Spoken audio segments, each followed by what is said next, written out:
शांति। भगवत गीता श्लोक क्लास में आज के टेस्ट के लिए श्लोक नंबर है 17वें अध्याय का पहला श्लोक, अध्याय 17 का श्लोक नंबर 1 और 13वें अध्याय का 18वां श्लोक, अध्याय 13 का श्लोक नंबर 18। और श्लोक के लिए हमने जो पॉइंट्स सुने हैं वो पॉइंट्स बताइए।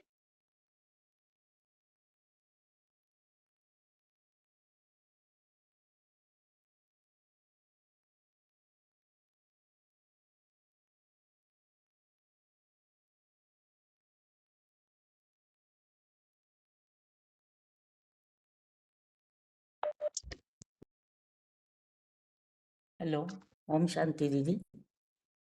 ओम शांति दीदी। हेलो माताजी हेलो। बताइए। हाँ, ओम शांति। बेसमझी पूर्वक स्वाहा, बेसमझी पूर्वक यज्ञ सेवा करते हैं। जो रजोगुणी का मतलब है का ब्रह्मा पूरा समझ नहीं सका। न समझने के कारण ब्रह्मा ने कर्म, इंद्रियों से कर्म करना, भागदौड़ करना, मेले माला खड़े करना, ढेर सारी प्रदर्शनी, कॉन्फ्रेंस करना, यह सारा 69 के बाद शुरू हुआ। लक्ष्मी नारायण गोला त्रिमूर्ति का चित्र जड़त्वमयी बुद्धि होने के कारण मेले मलाखड़े बना दिया। और बाप आकर समझाते हैं, जो भी यज्ञ, तप, दान, भक्ति मार्ग की पुण्य सामग्री है, इससे कोई भी मुझे प्राप्त हो नहीं सकता। बीके वाले पढ़ रहे हैं, पढ़ा रहे हैं, सुना रहे हैं, सुन रहे हैं। ब्रह्मा मुख से निकले वेद मुरली है तो, लेकिन मुरली तो है, लेकिन उसे ज्ञानामृत नहीं करेंगे। अमृत मुख में नहीं जाए तब तक देवता नहीं बनेंगे। और मीठे मोटे मोटे जो ग्रंथ है, महाभारत जैसे लिखा है, शास्त्र यज्ञ करते, बड़े बड़े प्रदर्शनी, मेले खड़े, कॉन्फ्रेंस, बड़ी भागदौड़ करते, यज्ञ सेवा तप करते, जबरियन याद करना, हठ योग दान करना, दान करते हैं। पवित्र ब्राह्मणों को दान किया जाता है, अपवित्र को दान नहीं करते। दान, पुण्य, तप, भक्ति मार्ग की सामग्री, इस यज्ञ का नाम है रुद्र ज्ञान यज्ञ। इनसे कोई भी मुझे प्राप्त हो नहीं सकता। और रिवीजन के लिए बताया है, क्षेत्र क्षेत्रज्ञ अर्थात साकार में, निराकार साकार में आकर जो कार्य करते हैं, हर जगह एक की ही महिमा है। अर्जुन रूपी क्षेत्र के गुण है सरलता, सहनशीलता, एक रस रहना, दूसरों के दुख को समझना। इन सबको जानना ही ज्ञान है। धर्म पिताओं का ज्ञान अज्ञान है। योग ऊर्जा से घेरे रहते हैं, सबको अनासक्त उपराम रहते हैं। ज्ञानियों की स्मृति द्वारा निकट रहते हैं। ज्योति श्याम पर ज्योति परम पिता का स्वरूप है। पवित्र ओमकार को जानना चाहिए और विराट रूप धारण करने के बाद जानना चाहिए। तो जानने के बाद बात आती है इसमें, क्षेत्र क्षेत्रज्ञ का कौन है? अर्जुन रूपी क्षेत्र परमात्मा परम पिता क्षेत्रज्ञ है, और क्षेत्र है अर्जुन रूपी क्षेत्र। यथार्थ रीति जानने वाले और राजाई भाव को पाते हैं।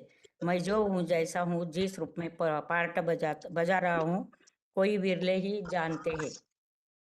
ओम शांति दीदी। ओम शांति बहन जी। जी माता। 24526 हबगोरे बताऊं बहन जी? बहन जी सुनाई पड़ रहा है हम। Hello hello. बताइए हाँ बताइए। हाँ। श्रद्धावान भक्त क्षेत्र क्षेत्रज्ञ को जान जाता। गीता में बताया गया है कि श्रद्धावान लभते ज्ञान, अर्थात श्रद्धावान ही ज्ञान ले सकते हैं। श्रद्धा विश्वास वाले बच्चे जो हैं वो परमपिता परमात्मा का असली रूप को पहचान कर उसको याद कर सकते हैं। भगवान शास्त्रों से नहीं मिलता है, ज्ञान से भगवान मिलता है। ज्ञान किससे मिलता है? ज्ञान ही तो भगवान आकर देता है ना। बल बुद्धि से भगवान को पहचानने पर भी भावना नहीं है तो सिर्फ बुद्धिवादियों को भगवान मिल नहीं सकता है। आत्मा और परमात्मा का मेल तब होगा जब भावना होगी। भगवान को दिल वाले बच्चे प्रिय है, दिमाग वाले बच्चे प्रिय नहीं। क्योंकि भगवान तो है, बुद्धिमानों की बुद्धि है, उसे कोई अपनी बुद्धि का वैभव क्या दिखाएगा, ऐसा बताए माँ बाबा। ओम शांति बहन जी।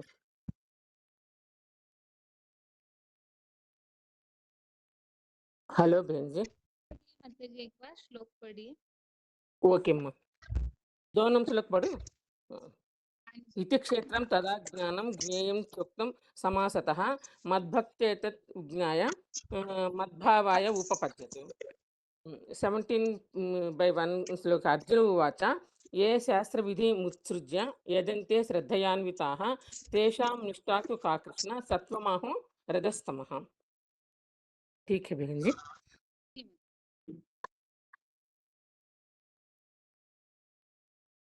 हेलो सूरत की माता जी। हेलो, आपका वॉइस नहीं सुन रहा है बहन जी। माता जी ठीक है, आगे फोन अनम्यूट किया है। सूरत के माता जी। हाँ दीदी, ओम शांति। अर्थ बताओ दीदी, 17 का पहला का। हाँ दीदी, इसमें बाबा ने कहा है रजोगुणी का मतलब है भगवान ने जो ज्ञान सुनाया उसको ब्रह्मा पूरा समझ नहीं सकते, समझ नहीं पाए। न समझने के कारण ब्रह्मा ने कर्म करना शुरू कर दिया। क्या कर्म करना शुरू कर दिया? जो कर्म इंद्रियों से जो कर्म करते हैं, ज्ञान इंद्रियों का बात नहीं है। कर्म इंद्रियों से जो कर्म करते हैं, भाग दौड़ करते हैं, प्रोजेक्टर शो बनाना, भाग दौड़ करो, जड़ चित्त के प्रदर्शनी दिखाए, मेले मलाखड़े करे, ढेर सारे स्टार लगाए, योग शिविर बनाए, कॉन्फ्रेंस करे, तो वो जड़ में ही बुद्धि होने के कारण उन्होंने जड़ चित्रों की प्रदर्शनी, मेले मलाखड़े, कॉन्फ्रेंस करे। वो अपना जो थोड़ा बहुत ज्ञान समझा वो ज्ञान सुनाया, वो ज्ञान सुनाना शुरू कर दिया।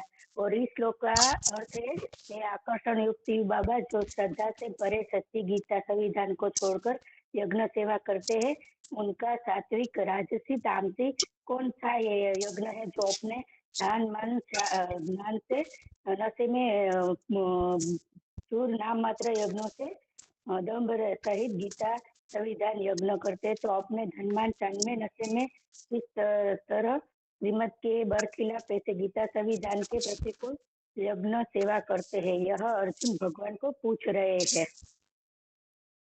श्लोक पढ़ू दीदी? जी। अर्जुन उवाच ते शास्त्र विधिय उत्सृज्य यजन्ते श्रद्धया अनविन्ताः तेषः निष्ठा तु का कृष्ण सत्वः आहो रजः तमः।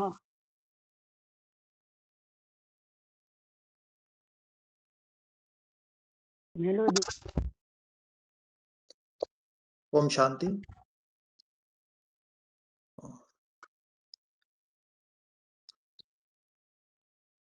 ओम शांति। बताइए, आवाज नहीं आ रहा है आपको? नहीं आ रही, आवाज तो आ रही है जी। इसमें हे आकर्षण मूर्त शिव बाबा, किंतु जो श्रद्धा भक्ति भाव से भरे मनमत या परमत पर जो चलता है, जो भी सच्ची गीता जो संविधान है, जो श्रीमत को छोड़कर जो बेसमझी पूर्वक जो यज्ञ सेवा करते हैं, जो यज्ञ के अनुकूल नहीं रहते, जैसे अनेक प्रकार के अनेक प्रकार की सेवाएं, जो मेले की सेवाएं, जो भी कॉन्फ्रेंस वगैरह करते हैं, मला खड़े आदि की सेवा जो करते हैं, वो बेसमझी पूर्वक सेवा करते हैं।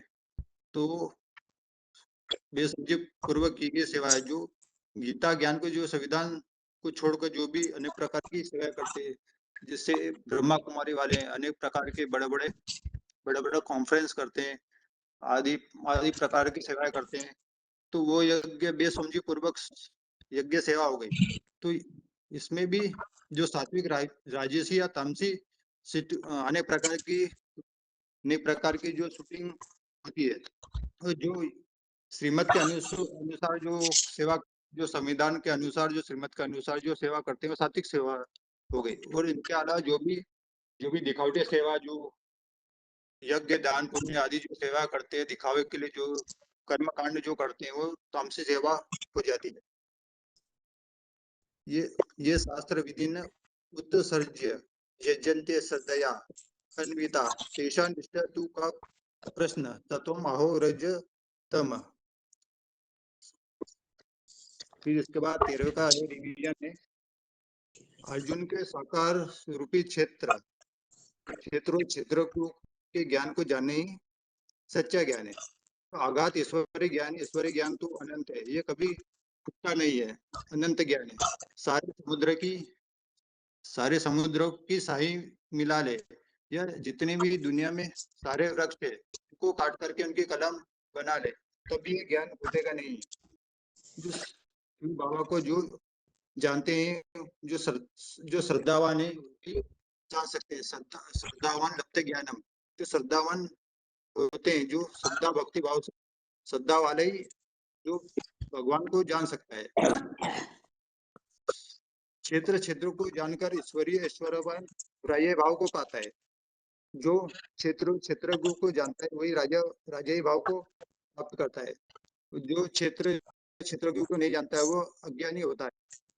जैसे अर्जुन के साकार शरीर रूपी क्षेत्र तथा साक्षात आघात ईश्वरीय ज्ञान और संगीत में जानने योग्य शिव बाबा को संक्षेप में कहा है, मेरा श्रद्धावान भावना भरा भक्त इस क्षेत्रज्ञ को जानकर मेरे ऐश्वर्यवान राजय भाव को पाता है। इति क्षेत्रम तथा ज्ञानम ज्ञेयम च उक्तम समासत मगधक्त एतत् विज्ञाय मध्यावाय उपपदते। ओम शांति। ठीक। ओम शांति बहन जी। हेलो। हाँ जी माता जी बताइए। क्षेत्र क्षेत्री क्षेत्रज्ञ पॉइंट है। दो प्रकार की प्रकृति है, परा प्रकृति आत्म भाव वाली, अपरा प्रकृति देह भान वाली। दो देह रूपी शरीर है। रथ क्षेत्र है, क्षेत्र भी होगा क्षेत्री हुआ। अर्जुन क्षेत्र का जानकारी भी होगा। उस शरीर रूपी रथ का ज्ञान का इस सृष्टि पर आत्मा नहीं होती। शरीर रूपी रथ इस संसार में क्या है, कौन है, क्या पार्ट बजाते हैं, क्षेत्रज्ञ है। क्षेत्रज्ञ मैं हूँ, मैं शिव जनन मरण में न्यारा है। ये शिव अर्जुन रूपी साकार शरीर है, मुकर्रत है। क्षेत्र उस क्षेत्र को उनकी द्वारा निराकार परमपिता अगाध ईश्वर ज्ञान प्रैक्टिकल में देते हैं। उस ज्ञान को जिन्हें योग्य शिव बाबा को ज्ञान की द्वारा ही जानने योग्य और पाने के योग्य है। सबको जानकारी संक्षेप श्रद्धा भाव से जान लेते हैं। क्षेत्रज्ञ का अर्थ अर्जुन रथ को उनकी आत्मा और उनकी गुण स्थिति शक्तियों को साथ में क्षेत्रज्ञ उनमें कार्यरत निराकार परमपिता शिव सबका श्रद्धा भाव से जान लेते हैं। ऐसी राजाई भाव का प्राप्त करते हैं। वर्षा की रूप में गुह्याति गुह्य ज्ञान राजाई पढ़ाई पढ़ने वाला ज्ञान राजाई भाव का प्राप्ति होती है।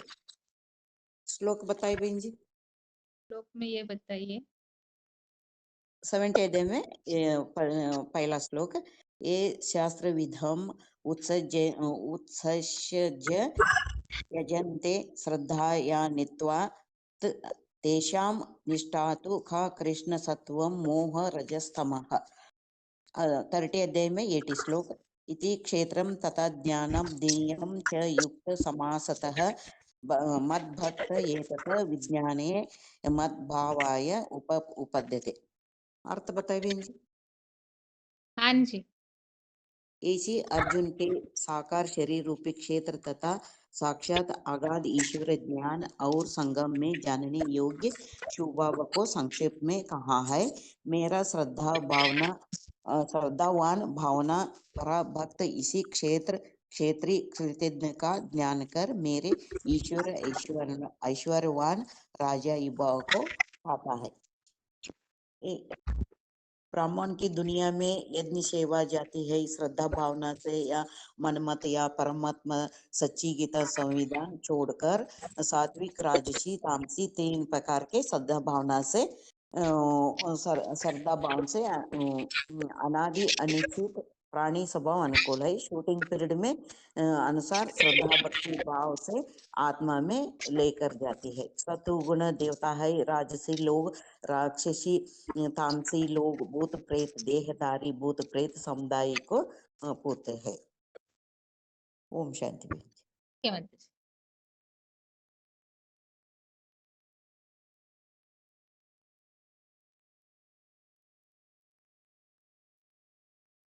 हेलो। 1 मिनट लाइन में ही रहिए।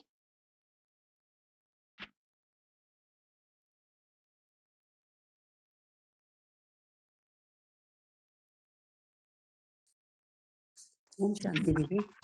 एक तो 22,050 रोहतक माता जी, और इसके अलावा भुवनेश्वर और बेंगलोर 7 सारे फोन अनम्यूट है। और पहले संबंधित प्रश्न है। ओम शांति। दीदी पॉइंट बताना है ना? पॉइंट के है, इसीलिए प्रश्नों के लिए फोन अनम्यूट किए हैं। और 16 अच्छा। ये है, पहले बेंगलोर के माता जी बताइए। 16वें अध्याय में मुख्य किन बातों पर समझाया हुआ है?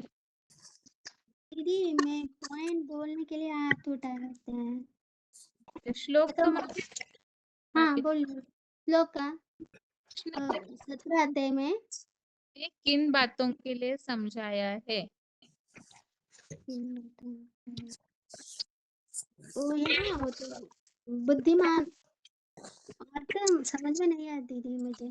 16वें अध्याय में किन बातों श्लोक आए हुए हैं? हाँ ना, श्लोक है श्रद्धावान पुरुषोत्तम संगम युग में आसक्ति राजाई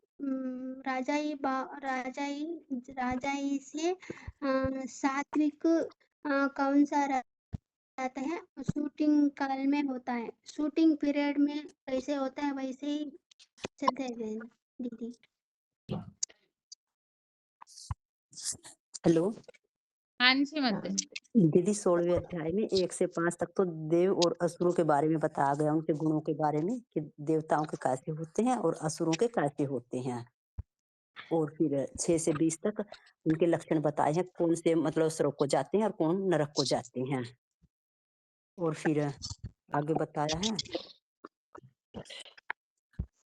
शास्त्र के जो शास्त्रों के अनुकूल करते हैं और जो शास्त्रों के विपरीत करते हैं, देवताओं के और असुरों के गुण बताए हैं। जो शास्त्रों के विपरीत चलते हैं वो असुर होते हैं, और जो शास्त्रों के अनुकूल चलते हैं वो देवता होते हैं। ओम शांति। दीदी उसके बाद ये बताया है कि शास्त्र विपरीत आचरण को त्यागने और शास्त्र अनुकूल आचरण करने के लिए बताया है। तो इसमें 16 की किसमें है कि काम, क्रोध, लोभ ये आत्मा के 3 द्वार हैं नरक के, इसको त्याग देना चाहिए। और फिर इसमें बताया है कि जो आत्म कल्याण के लिए ही कर्म करता है तो वो इन अज्ञान युक्त अंधकार से दूर विमुक्त होकर और वो नर परम गति को, वैकुंठ की परम गति को प्राप्त करता है। और फिर इसमें बताया है कि जो गीता संविधान को छोड़कर मानव मत या मन मत के आधार पे चलता है वो न सिद्धि को, न सुख को, और न ही वैकुंठ की विष्णु लोकीय परम गति को प्राप्त करता है। तो इसीलिए फिर 24वें में बताया है कि तो ये फैसला करने के लिए मतलब सच्ची गीता के शास्त्रीय प्रमाण के अनुसार ही, मतलब गीता संविधान के अनुसार ही कर्म करना चाहिए। तो उसी से ही सिद्धि, सुख और विष्णु लोक के वैकुंठ की परम गति को प्राप्त करेगा। यही करने योग्य कर्म है। हेलो। इसमें बताया गया है दीदी कि ये जो देवता और असुर गुणों का लक्षण बताया गया है। जैसे देवता है जो अच्छे गुण, जो दैवी गुण धारण करते हैं वो स्वर्ग में जाते हैं, और जो आसुर गुण धारण करते हैं वो नरक में जाते हैं। जैसे इसमें बताए दभूते स्वर्गलोके अश्विनी देव असुर च, मैंने यही दुनिया में दो प्रकार का सृष्टि है। एक है देवताओं का और एक है असुरों का। जैसे जैसे असुरों का गुण है, जैसे जैसे वो श्रीमत का बरखिलाफ, मतलब जो शास्त्र में जो बताया गया है, वो शास्त्र का विपरीत जो कर्म करते हैं, तो वो लोग को इधर वो अधोगति को पाते हैं, उनको इधर कोई सुख शांति नहीं मिलता है। और जो शास्त्र विधान से जो कार्य करते हैं, तो उनको क्या है, वो शास्त्र में वो वैकुंठ गति को पाते हैं, ये बताया गया। क्योंकि मनुष्य जीवन का लक्ष्य है सभी अच्छा बनने का, लेकिन शूटिंग पीरियड में जब भी भगवान आते हैं, जब भी वो श्रीमत देते हैं, वो श्रीमत को फॉलो नहीं करते हैं। फॉलो नहीं करके वो अपना मनोमत से चलते हैं, मनोमत से चलने का कारण तो वो अधोगति को पाते हैं। जैसे उनका देहभान आता है, असुर बोलने से जो उनका देहभान बढ़ जाता है, मान मर्तबा यही सब में रहते हैं वो लोग। तो इसलिए अपना ही बोलबाला होना है, मैं ही सब कुछ हूँ, सभी में मैं ही सभी में नंबर ला, मतलब मेरा ही मान सम्मान रहे, मैं सबसे आगे जाऊं, मेरा पास बहुत धन हो, ऐसे मतलब जो ऐसे करके जो श्रीमत का उल्टा काम करते रहते हैं, इसीलिए वो असुर के लिस्ट में चले जाते हैं। असुर माने जो भगवान का सुर से सुर मिला के नहीं चलते हैं, तो फिर वो क्या है, फिर असुर गुण उनमें भर जाता है। फिर वो फिर जाके वो फिर जब वही शास्त्र का ज्ञान को धारण करते हैं, फिर वो जाके फिर वो अंधकार से मुक्त होते हैं, फिर वही वही ज्ञान को धारण करके आत्म कल्याण पाएंगे, आत्म कल्याण के लिए कर्म करते हैं। दीदी 24-5-68 अनम्यूट है दीदी, 24-5-68 अनम्यूट है, बताइए। अनम्यूट है दीदी 24-5-68। माता जी हमको रिस्पॉन्स दे रहे हैं, बताइए। हाँ हाँ हाँ। तो इसमें 16 अध्याय में बताया है कि असुरों के लक्षण और देवताओं के लक्षण बताए हुए हैं। तो इसमें बताया कि जो देवता लोग जो संपत्ति वाले होते हैं, वो दुखों से मुक्ति के लिए मानी गई है देवी संपत्ति, और सूर्य की संपत्ति जो गई है वो बंधनों में, दुखों के बंधन में मानी गई है। और कहा है कि 2 प्रकार की ये सृष्टि बताई है, तो स्वर्ग और नरक। तो स्वर्ग भी यहाँ है और नरक भी यहाँ ही है, ये बताया है कि, और बताया है कि जो मूढ़ लोग जो होते हैं, जो आए हुए भगवान को, साधारण मनुष्य मन में आए भगवान को नहीं पहचानते हैं, और गीता संविधान के विरुद्ध ही कर्म करते हैं। और इसके लिए जो काम भोग परमा कहा है कि क्योंकि उसके लिए काम विकार के उस आशा इच्छाओं को पूर्ण करने के लिए छल बल धन से धन कमाते हैं, और धन इकट्ठा करके वो उल्टा ही उपयोग उसका मिसयूज करते हैं, ये बताया है। और कहा है कि जो तो त्रिविध नरक के द्वार काम क्रोध और लोभ, वो त्रिविध वो नरक के द्वार है, तो उसको हमें तजना चाहिए। और बताया कि जो संविधान को छोड़कर मनमत पर चलते हैं, तो वो न सिद्धि को पाते हैं, न सुख को पाते हैं, न विष्णु वैकुंठ की विष्णु लोकीय परम गति को पाते हैं। शांति दीदी। दीदी ओम शांति। श्लोक पढ़ो दीदी। इसमें ये भी बताया है ना कि 16 के 17 में कि जो धन मान शान के निकट में चूर अपने संसार में फूले हुए और घमंड पूर्वक नाम मात्र के यज्ञों में यज्ञ सेवा देते हैं, गीता संविधान के प्रतिकूल, वो सब दिखावटी हैं। और वो अध्याय वो सदा पर देह में और अपनी देह में योग ऊर्जा के से मतलब वो विद्वेष करते हुए मेरे निंदक है, मुझसे मतलब निंदक है। तो वैसे मतलब आत्माओं को मैं सदा ही आसुरी योनियों में फेंकता हूँ, पापियों को, भूत प्रेत में। तो ऐसे आसुरी योनियों में प्राप्त हुए मूर्ख लोग मुझे न पाकर वो अधम गति को ही पाते हैं। तो ये सर ये दिखाएं आसुरी मतलब आत्माओं के लक्षण जो बोले हैं ना कि 2 प्रकार की सृष्टि है, 2 भूत स्वर्गीय लोके अस्मिन् देवा आसुरेव च देवो विस्तरस्य प्रोक्तम आसुरम पाठ में सुनो। मतलब ये ब्रह्मा के दिन रात वाली 2 प्रकार की प्राणियों की सृष्टि है। एक है देवताओं की और एक है लेवताओं की, जैसे दुखदाई राक्षसों की। तो उसके लिए ही अध्याय मतलब ये -16 न विद्यते। बताते हैं। द्वापर कलियुगी नरक में उत्तरोत्तर तीव्रतर घटती कलाएं भी विद्यमान नहीं होती। कलियुगांत में कलाहीन असत्यम अप्रतिष्ठम ते जगत आहु अनीश्वर अपरस्पर संभूत की अन्यत काम है तुक 16/8 अनीश्वर अपरस्पर संभूत ते जगत असत्यम अप्रतिष्ठम वे विदेशी प्रायः स्वदेश के भी कन्वर्टेड भारतीय विधर्मी दैत्य ईश्वर विहीन स्त्री पुरुष के क्षणिक दैहिक सुख में पर शांति।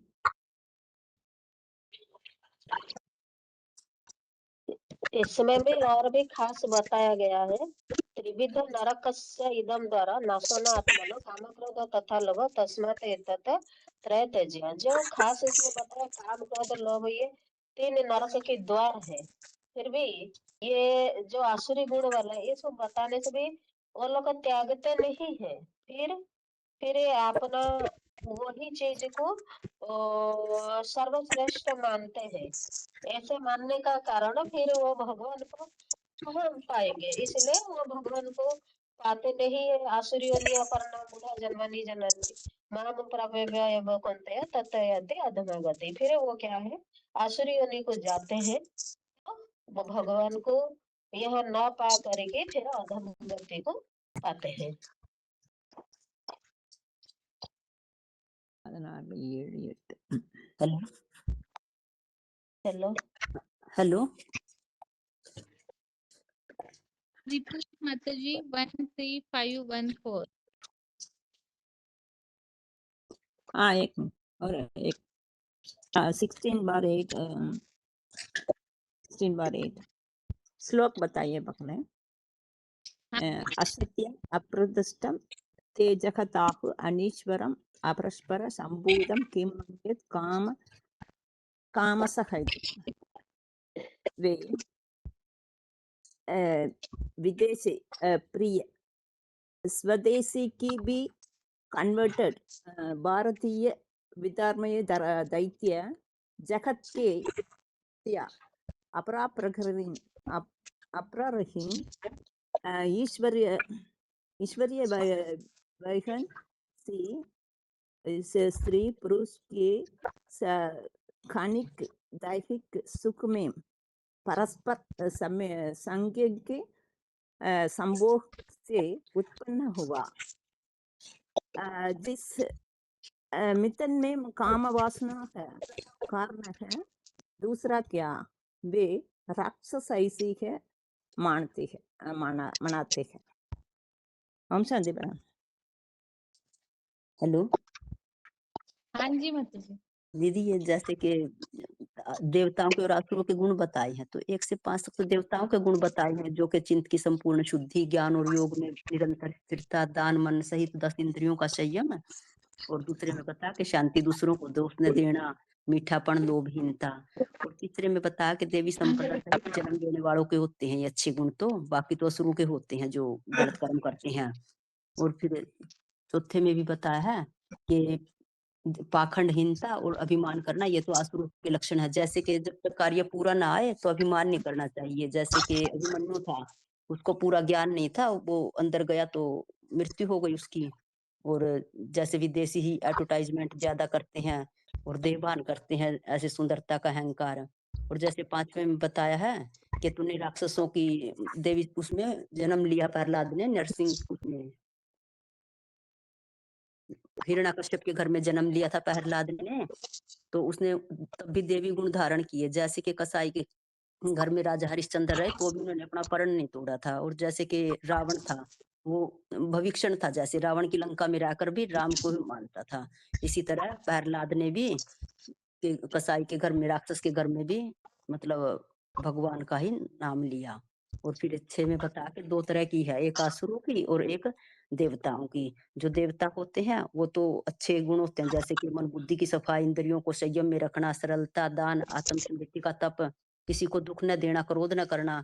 और आसुरों के लक्षण है जैसे जगत को मिथ्या मानते हैं, बैरी बनकर सृष्टि का विनाश के निमित्त बनते हैं, काम विकार को बड़ा मानते हैं, और मतलब पाखंड, मूर्खता, असत्य, अपवित्रता, चोरी डकैती करते रहते हैं। ये सब इनके लक्षण हो गए। और गीता में भी कहा है, भगवान कहते हैं कि जब तक मैं ज्ञान जब तक से नहीं मिलता, शारीरिक तप से या हठ योग से नहीं मिलता। मैं तो जब तक मनुष्य अपनी मतलब आत्मिक स्थिति धारण ना करे और अच्छे कार्य करता है, भावना बुद्धि होते हैं, मैं तो उनसे ही को ही प्राप्त होता हूँ। और जो 16 से 21 तक के हैं ना, इसमें बताया है कि ये काम, क्रोध, लोभ, ये 3 द्वार हैं, इनसे बुद्धि नष्ट होती है। ये तो बढ़नावल की आग की तरह बढ़ते ही जाते हैं। इच्छा न पूरी हो तो क्रोध आता है, धन इकट्ठा करते रहते हैं काम को पूरा करने के लिए, तो लोभ आता है और बुद्धि का नाश हो जाता है। इससे आगे से आगे बढ़ते ही जाते हैं। ये तो आग की तरह ये बुझ नहीं सकती। इसके बारे में तो और दीदी 17वां अध्याय के बताऊं, जो कल आपने करवाया था शनिवार को, बताऊं दीदी? यह यज्ञ सेवा मतलब बाप आकर समझाते हैं, बच्चे ये जो वेद शास्त्र हैं, ज्ञान तप है, इनसे मैं नहीं मिलता हूँ। ये सब तो भक्ति मार्ग के हैं। ब्रह्मा कुमारी तो सुना रही हैं, सुन रही हैं और पढ़ा रही हैं, लेकिन ब्रह्मा मुख से जो वेद मार्ग निकले हैं वो तो सामग्री है। मुरली तो कहेंगे लेकिन ज्ञान अमृत नहीं कहेंगे। जब तक हम ज्ञान अमृत को धारण नहीं करेंगे, अपने अंदर चिंतन मंथन नहीं करेंगे, तो अमर नहीं बन सकते। ये तो वेदों के आधार पर बड़े बड़े ग्रंथ बना दिए, जीवन कहानी के अद्भुत, महाभारत के। और ये मेले मलाखड़े, ये तो सब प्रदर्शनियां हैं, हठ योग है। दान पवित्र को करना चाहिए, अगर आप पवित्र को करोगे तो दंड ही लगेगा, कोई पुण्य नहीं मिलेगा। यह तो अविनाशी ज्ञान रुद्र यज्ञ है, इसमें तन मन धन सबका स्वाहा करना है।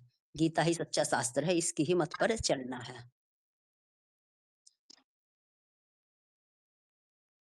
हेलो हेलो,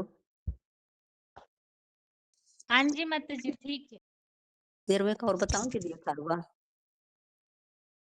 13 का 18 बताऊं दीदी? माता जी और भी हाथ उठे हुए हैं ना। ठीक है दीदी, ओम शांति।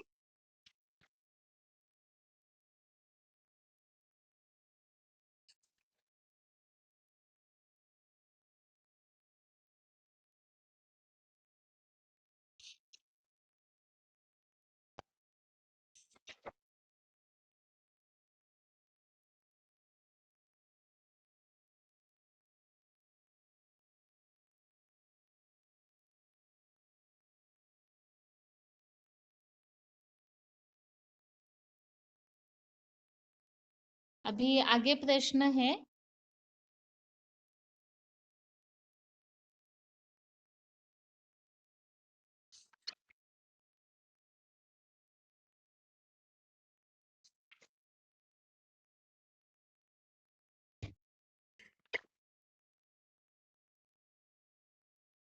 तेरहवें अध्याय में कोई ऐसा श्लोक बताइए, हमने जो अभी तक समझे हैं उन श्लोकों में से भगवान को जानने से क्या प्राप्ति होती है।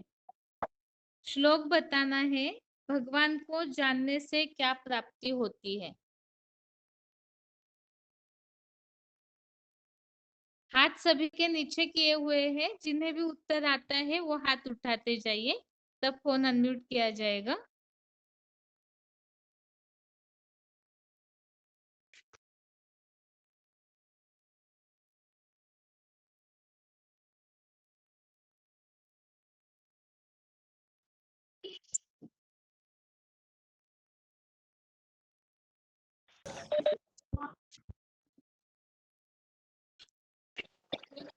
बताइए। हेलो बहन जी, ओम शांति बहन जी। हेलो, बताइए।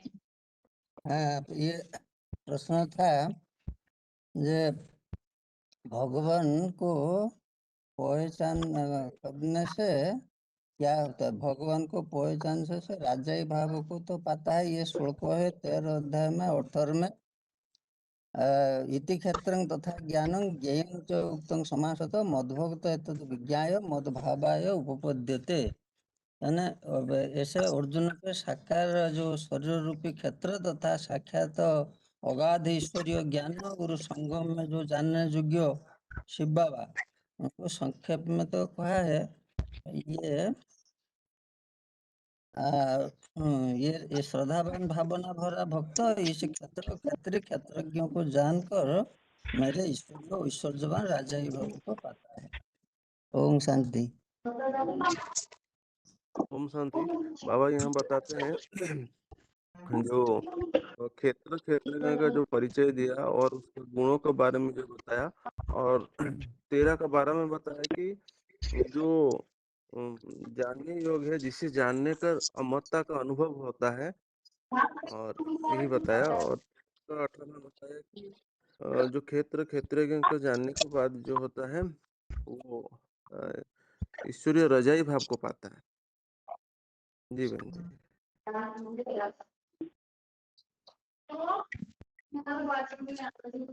इति क्षेत्रं तथा ज्ञान ज्ञेयं च उक्तं समामतुं मद्भवम् एतत्तं विज्ञाय समवाय उपधायते। अर्थात ऐसे जानने योग्य है जो क्षेत्रज्ञ कहा जाता है। भक्त इसके दान करो मेरे राजाई पद को राजाई भाव को पा लेता है।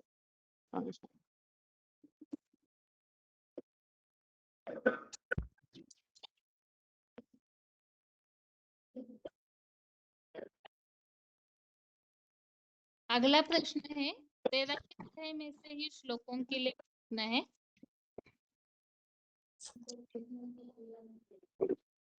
विकास कहा गया है श्लोक में बताया सहित क्षेत्र की। विकास सहित क्षेत्र किसे कहा गया है? बताइए, कौन अनम्यूट है? हाँ, विकार से तो क्षेत्र कहा जाता है। जो ये बाबा के लिए तो वो कहा जाता है विकार से तो क्षेत्र। ये महाभूतानि अहंकार बुद्धि अव्यक्त एवं जो दोनों श्लोक है, ये इसी से कहा जाता है जो पांच महाभूत 23 तत्व के सहित इच्छा द्वेष सुख दुख और चेतना शक्ति धारणा शक्ति और जो काम क्रोध लोभादि तीव्रतम आवेग विकार से क्षेत्र कहा जाता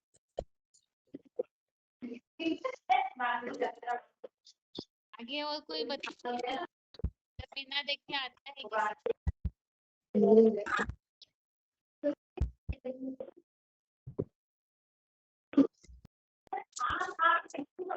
अर्जुन की पुरुषोत्तम संगम भी देह को बताया।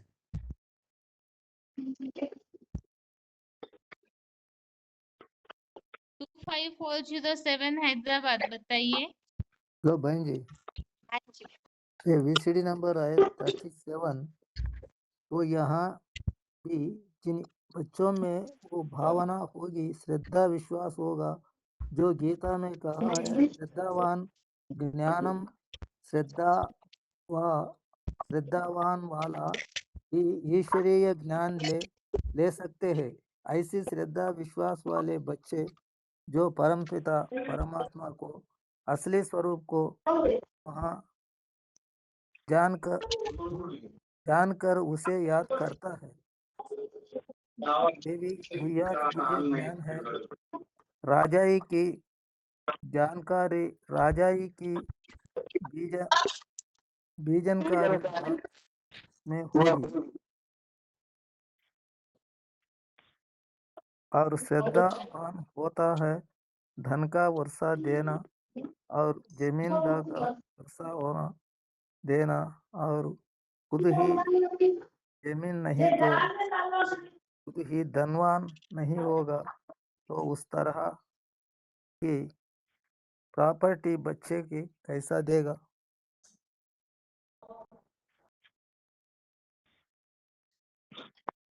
हेलो हेलो और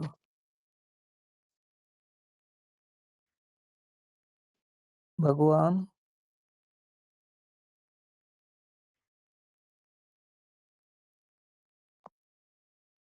बुद्धिमानों की बुद्धि भी हेलो है। उसे कोई अपनी बुद्धि का क्या दिया है।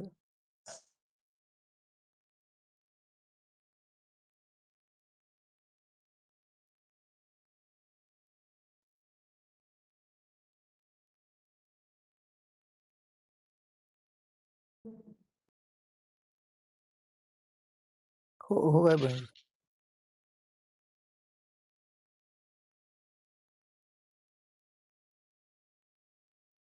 Hello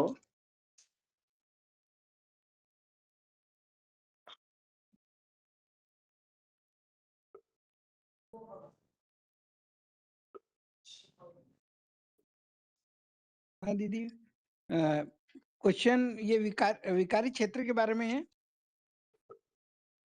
hello hello hello hello ಆಯ್ತಾ ರೆಡಿ ಆಯ್ತಾ continue. हेलो ऊपर से बंद हो गए हैं। हेलो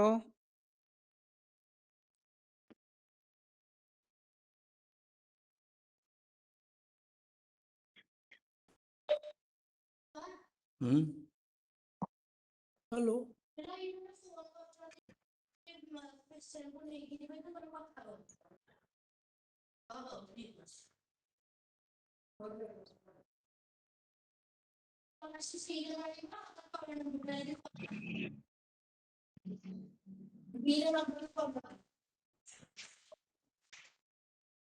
हेलो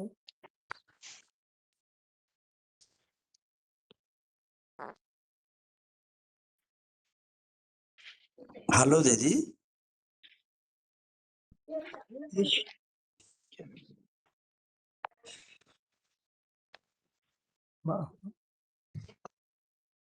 नेटवर्क है बहन जी।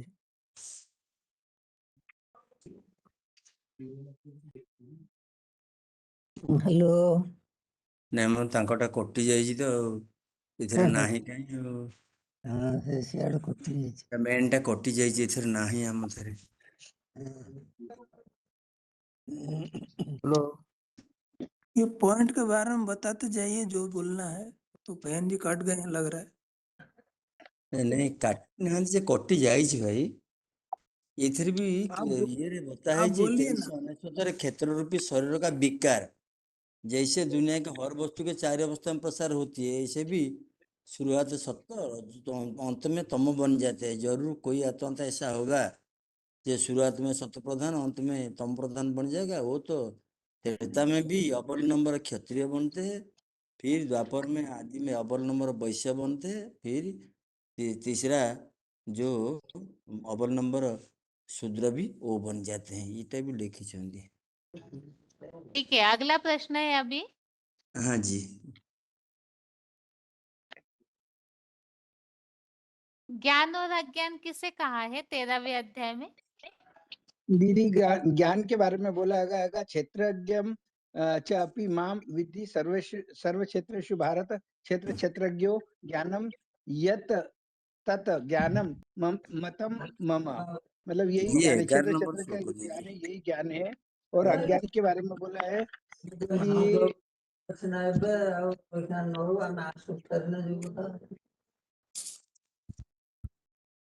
कि ये 11 नंबर श्लोक दीजिए आत्मचिंतन में सदा लगे रहना पंचतत्व को ईश्वरीय ज्ञानार्थ जानना ये ज्ञान है और सब अज्ञान है।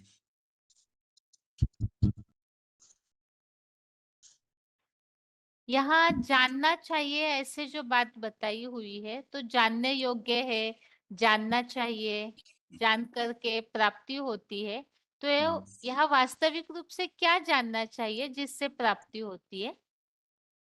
ये कौन है, मकर ये जानना जानना कि चाहिए ये जिसमें कौन, आप जिसका परिचय, जो बाप का परिचय वाली बात है, वो कौन है जो क्षेत्र है, ये बात बताई गई। उसका क्या गुणधर्म है ये बताया गया। तो इसके लिए जो 13वें अध्याय का 3रा श्लोक है, तत्क्षेत्रम यत च यादृक् च यदिकारी यतस्य यत स च यो तत् यत प्रभावस्य तत् समासेन में शृणु। तो इसमें कहाँ का रहने वाला, क्या उसका क्या गुणधर्म है, और वो क्या उसकी जो एक्सट्रीम लिमिट है वो सब बताई कि वो अति पतित व्याभिचारी भी है और महाविकारियों में कामुक महानतम विकारी भी है, जिसके लिए जो रामायण जो दूसरे भी शास्त्रों में जिस तरह से उल्लेख करते हैं कि मैं पतितन का राजा है, जैसे तुलसीदास जी ने बोला, और कैसा है और कहाँ कहाँ का उसका जन्म स्थान बताया गया। तो अहमदगंज गांव कायमगंज तालुका से है, और कैसा है उसकी वो देह अहंकारी है, और सबसे आखिरी में अपने अहंकार का छोड़ने वाला है, जिसके लिए बोला अहमदाबादी। और स्वभाव कैसा है, तो स्वभाव ऐसा है कि जैसे नाग का स्वभाव किस प्रकार का होता है, वैसा ही वो नाग स्वभावी दृष्टिदुम जैसा निर्लज ढीठ मार्शल है, और हिसाब किताब को चुकता करने वाला, छोड़ेगा किसी को नहीं। ये बताया दीदी। हेलो। हाँ जी। हाँ जी, स्वयं माने ये दोनों बेहद का जो बाप है उनकी बात को जानना है, माना सब कुछ जानना। बाबा ने अक्सर करके मुरलियों में और वार्तालाप में सबसे ज्यादा स्ट्रेस देते हैं इस बात पर कि इदम शरीरम कौनते हो, कौन सी शरीर है, कौन सी शरीर को आइडेंटिफिकेशन क्या है, जिस तन में शिव विराजमान होता है। कलियुगांत में साधारण तन 84 जन्म हुए, जिसको हम एक्स्ट्राऑर्डिनरी रथ कहते हैं, यही रथ महाभारत प्रसिद्ध रथ है। बेहद ब्राह्मण परिवार से लेके आम दुनिया से लेके और एडवांस ब्राह्मण परिवार तक इस रथ को लेकर सबसे बड़ा घमासान होने वाला है आगामी दिन में। इसको जानना सर्वोपरि है। गीता में हर अध्याय में, हर बेसिकली हर श्लोक में दिखा जाए भगवान बाप की परिचय समाया हुआ है, माने लूम लूम में, अणु अणु में समाया हुआ है भगवान बाप की पहचान। तो यही रथी और सारथी दोनों का ज्ञान ही प्रकृत सच्चा ज्ञान है। बाकी सारे दुनिया में जितना ज्ञान फैला हुआ है सब अज्ञान है। तो इसीलिए ये पढ़ाई जो है माने जिसको कहते हैं गढ़ली पढ़ाई, ईश्वरीय पढ़ाई। बाकी आम दुनिया में जो पढ़ाई है वो ढोंगी पढ़ाई है। ये आध्यात्म विद्या जो ईश्वर की पढ़ाई है, इसमें जो रथी और सारथी का ज्ञान, क्षेत्र और क्षेत्रज्ञ का ज्ञान, यही गढ़ली पढ़ाई है। अर्जुन देहरूपी क्षेत्र कलयुग अंत में पत्ती विकारी व्यभिचारी समय अनुसारी जिसका जो पाठ वही अपना पाठ तो प्रत्यक्ष कराता है। बाबा किसका पाठ तो कागज या बोर्ड पे लिख के नहीं देखेंगे, हम दर्शाएंगे। शास्त्रों में भी जो कथा कहानी आती है सब अपनी कथा को दर्शाते हैं। जैसे तुलसीकृत रामायण में क्या बोला, वे पतितन का राजा।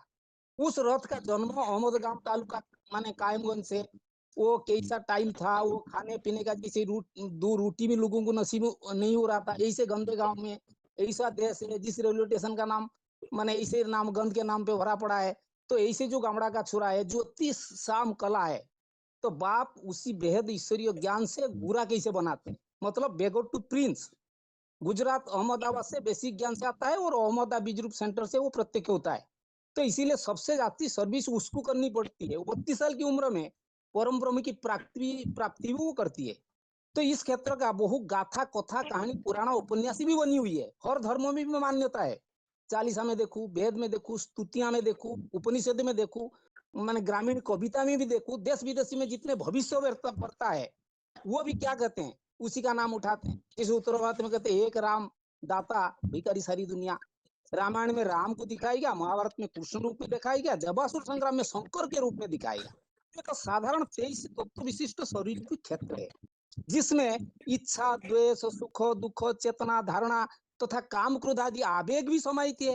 इस रथ को और क्या विशेषता है ना, निर्माण भाव, निरंकारी भाव, क्षमा भाव, सरलता, माने मन वचन कर्म से शुद्धता, स्थिर चित्ती और संयमी, वैरागी, विधेयी भाव, दूसरों को दुख को अपना दुख जैसे देखना, घर परिवार, दैहिक संबंध, स्त्री पुत्र कन्या में सबके प्रति अनासक्त भाव, सदा एक रस, एकांत वासा, न झंझट न झांसा, आध्यात्म चिंतन में सदा लगे रहना वाला कपिल मुनि जैसे। ये संसार तो माने ये सारे जो गुण है वो अवगुण है, ये सब दिखाया गया उसके अंदर, वो माने 23 तत्व वाला शरीर के साथ। तो पुरुषार्थ के आधार पर शिव समान वो बन जाती है, तो परम ब्रह्म अमरत्व पद को प्राप्त कर लेता है। तो शंकर महादेव शिव के माने साथ माने जुड़कर वो परम ब्रह्म परमेश्वर अर्थात सतसत बन जाता है, जिसको बताया गया तुम्हेक्षर परम वेदितव्यम तुमस्य विश्वस्य परम निधानम तुम्हें देव शाश्वत धर्मगुता सनातनस्य तुम पुरुषो में। तो शिव समान जो एक्स्ट्राऑर्डिनरी रथ है वो जो परमपिता का एक्स्ट्राऑर्डिनरी जो रथ है तीनों साकार रूप रथ में देखा जाता है, मतलब हेलो अनेक सहयोगी हाथ पैर नेत्र मुख वाला सहयोगी विराट रूप बन जाते हैं। पता है अनेक वक्र नयनम अनेक। और कोई बोल रहा है तो बोलिए, ठीक है। ओम शांति। हाँ दीदी ओम शांति। जिसमें जो भगवान का परमपिता का जो साकार रथ है और वो ही तो उसकी पिक्युलरिटी उसकी खासियत क्या है कि वो जो जैसे जिसका जो एक्स्ट्रा ऑर्डिनरी रथ बोला गया है, जैसे न्यू बोले कि टोटल 84 जन्म होते हैं, लेकिन वो जो एक जन्म एक्स्ट्रा है कौन सा जो कलयुग अंत मतलब जो संगम युग में जो सॉरी मैं इसको अभी नहीं बता पा रहा हूँ, लेकिन इसमें जो क्या उसकी खास उससे प्राप्ति क्या हो रही है, उससे प्राप्ति जो परम लोक की प्राप्ति परम ब्रह्म लोक की प्राप्ति होती है अगर उसके साकार गुणों को समझा जा सके। तो इसके लिए 13वें अध्याय का 34वां श्लोक में क्षेत्र क्षेत्रज्ञो एव अंतरम ज्ञान चक्षुषा भूत प्रकृति मोक्षम च ये विदु यान्ति ते परम, है ना। तो उसमें वो अर्जुन का जो शरीर रूपी क्षेत्र है और जो क्षेत्रज्ञ दोनों का अंतर बताया गया है और जो मुक्ति के लिए जो मार्ग बताया गया है उसको पहचान लेंगे तो जो ज्ञान नेत्र देते भगवान ज्ञान नेत्र देते उस ज्ञान नेत्र से पहचानेंगे तो फिर परम ब्रह्म लोक की प्राप्ति होगी। ये बहन जी इसमें ये बताया है कि शिव जिसमें आदि में जिस मुकर्रर शरीर में प्रवेश किए हैं वो 23 तत्वों वाला जो शरीर है सूक्ष्म शरीर है उसके बारे में बताया है कि वो कैसा है, उसका गुण कैसा है। हाँ, और उसी में ही सिर्फ आदि से अंत तक उसी शरीर में ही पाठ बजाते हैं, वही सूक्ष्म शरीर। ये सूक्ष्म ज्ञान है क्योंकि गीता है सूक्ष्म ज्ञान, तो सूक्ष्म तरीका है इसको समझना है। गंतोक बताइए, क्या बता रहे थे हाँ गंतोक? हाँ दीदी ऐसा है ना, जैसा वो 13 अध्याय के 11वें श्लोक में भी बताया ना, अध्यात्म ज्ञान नित्यतम तत्व ज्ञान अर्थ दर्शनम एतत् ज्ञानम इति प्रोक्तम अज्ञानम यत् अंतः अन्यथा। अर्थात आत्मा चिंतन में सदा लगे रहने वाले 5 तत्वों को ईश्वरीय ज्ञान अर्थ सहित पहचानना संक्षेप में इतना ही ज्ञान है। ऐसा कपिल जैसा पुरुषोत्तम संघ में भी पुराने सतो प्रदान विद्वान द्वारा कहा गया है। इसके अलावा जो भी मनुष्य गुरुओं या विदेशी देशी विदेशी धर्म गुरुओं या अन्य ने बताया ज्ञान है वो सारा अज्ञान है।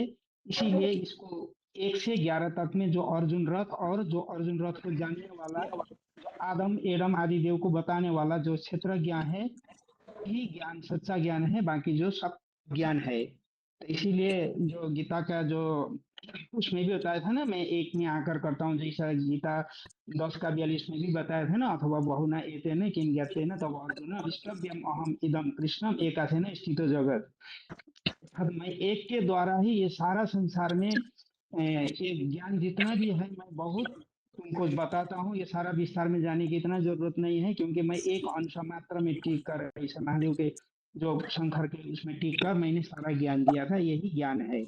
और सबसे बड़ा ज्ञान है क्षेत्र और क्षेत्र ज्ञान, यही दोनों को ज्ञान जानने ही सबसे बड़ा ज्ञान है। नहीं था दीदी परम पिता का जो कार्य का एग्जीक्यूटर क्योंकि काम तो जो होता है वो शरीर के द्वारा ही होता है, तो जो परम पिता शिव जो है उसका काम को जो एग्जीक्यूट करने वाला होता है वो परमात्मा, जिसके लिए परमात्मा बोला गया है, वो परमात्मा का क्या कार्य बताया वो बताया 13वें अध्याय के 22वें में। उपदृष्टा हनुमंता च भोक्ता भर्ता भोक्ता महेश्वरा परमात्मा इति च अपि उक्ता देहे अस्मिन् पुरुषः परम। तो वही जो समीप दृष्टा होके वो कार्य को करने वाला जो ईश्वर का कार्य वो बोला गया, जो महान ईश्वर शिव प्लस परमात्मा, इस तरह से उसको महेश्वर बोला गया। हेलो, ओम हाँ शांति जी। बहन जी। हाँ ये जो मेरे अध्याय में बोला है जो भगवान साकार सृष्टि में जब आ जाते हैं तो उनको रथ चाहिए। वो रथ कलयुग के अंत में जो है वो विकारी क्षेत्र है जिसमें जिसको 23 तत्व पूर्वक जानना है, तो वो शरीर को जो शिव है, शिव जानते हैं और कोई जानते नहीं है, तो उसको पहचानना। और उस ही रेत में जो आते हैं परमपिता शिव, तो उन रेत का सम्मेलन जो साकार और निराकार का मेल को 23 तत्व सहित समहित जानते हैं। और इनके इंद्रियों का गुणाभास, इच्छा, द्वेष, सुख, दुख, ऐसे जो क्षेत्र सारे विकारों के उदाहरण, और उसमें जो भगवान के प्रवेश करने के बाद उनके परिवर्तन होते हैं, और उस परिवर्तन से जो वाइब्रेशन सारी दुनिया में फैलते हैं, जिसको जानकर उसके प्रति हम अपने आप को, अपने मन को उद्धार करने वाला समझकर उनके ध्यान में मग्न होकर उनके गति में हमारे गति को संक्षिप्त करके उसके शरण में जाते हैं। तो ऐसे जो क्षेत्र को जानकर जो उनके तत्वपूर्वक श्रीमत अनुसार चलने से हमारे गति भी सद्गति हो सकते हैं। तो ज्ञानम एतत् प्रवक्ष्यामि, वो उनको सत्य या असत ये हम आ, बता नहीं सकते हैं उनमें क्या है, वो दोनों के प्रभाव में है। तो उनके जो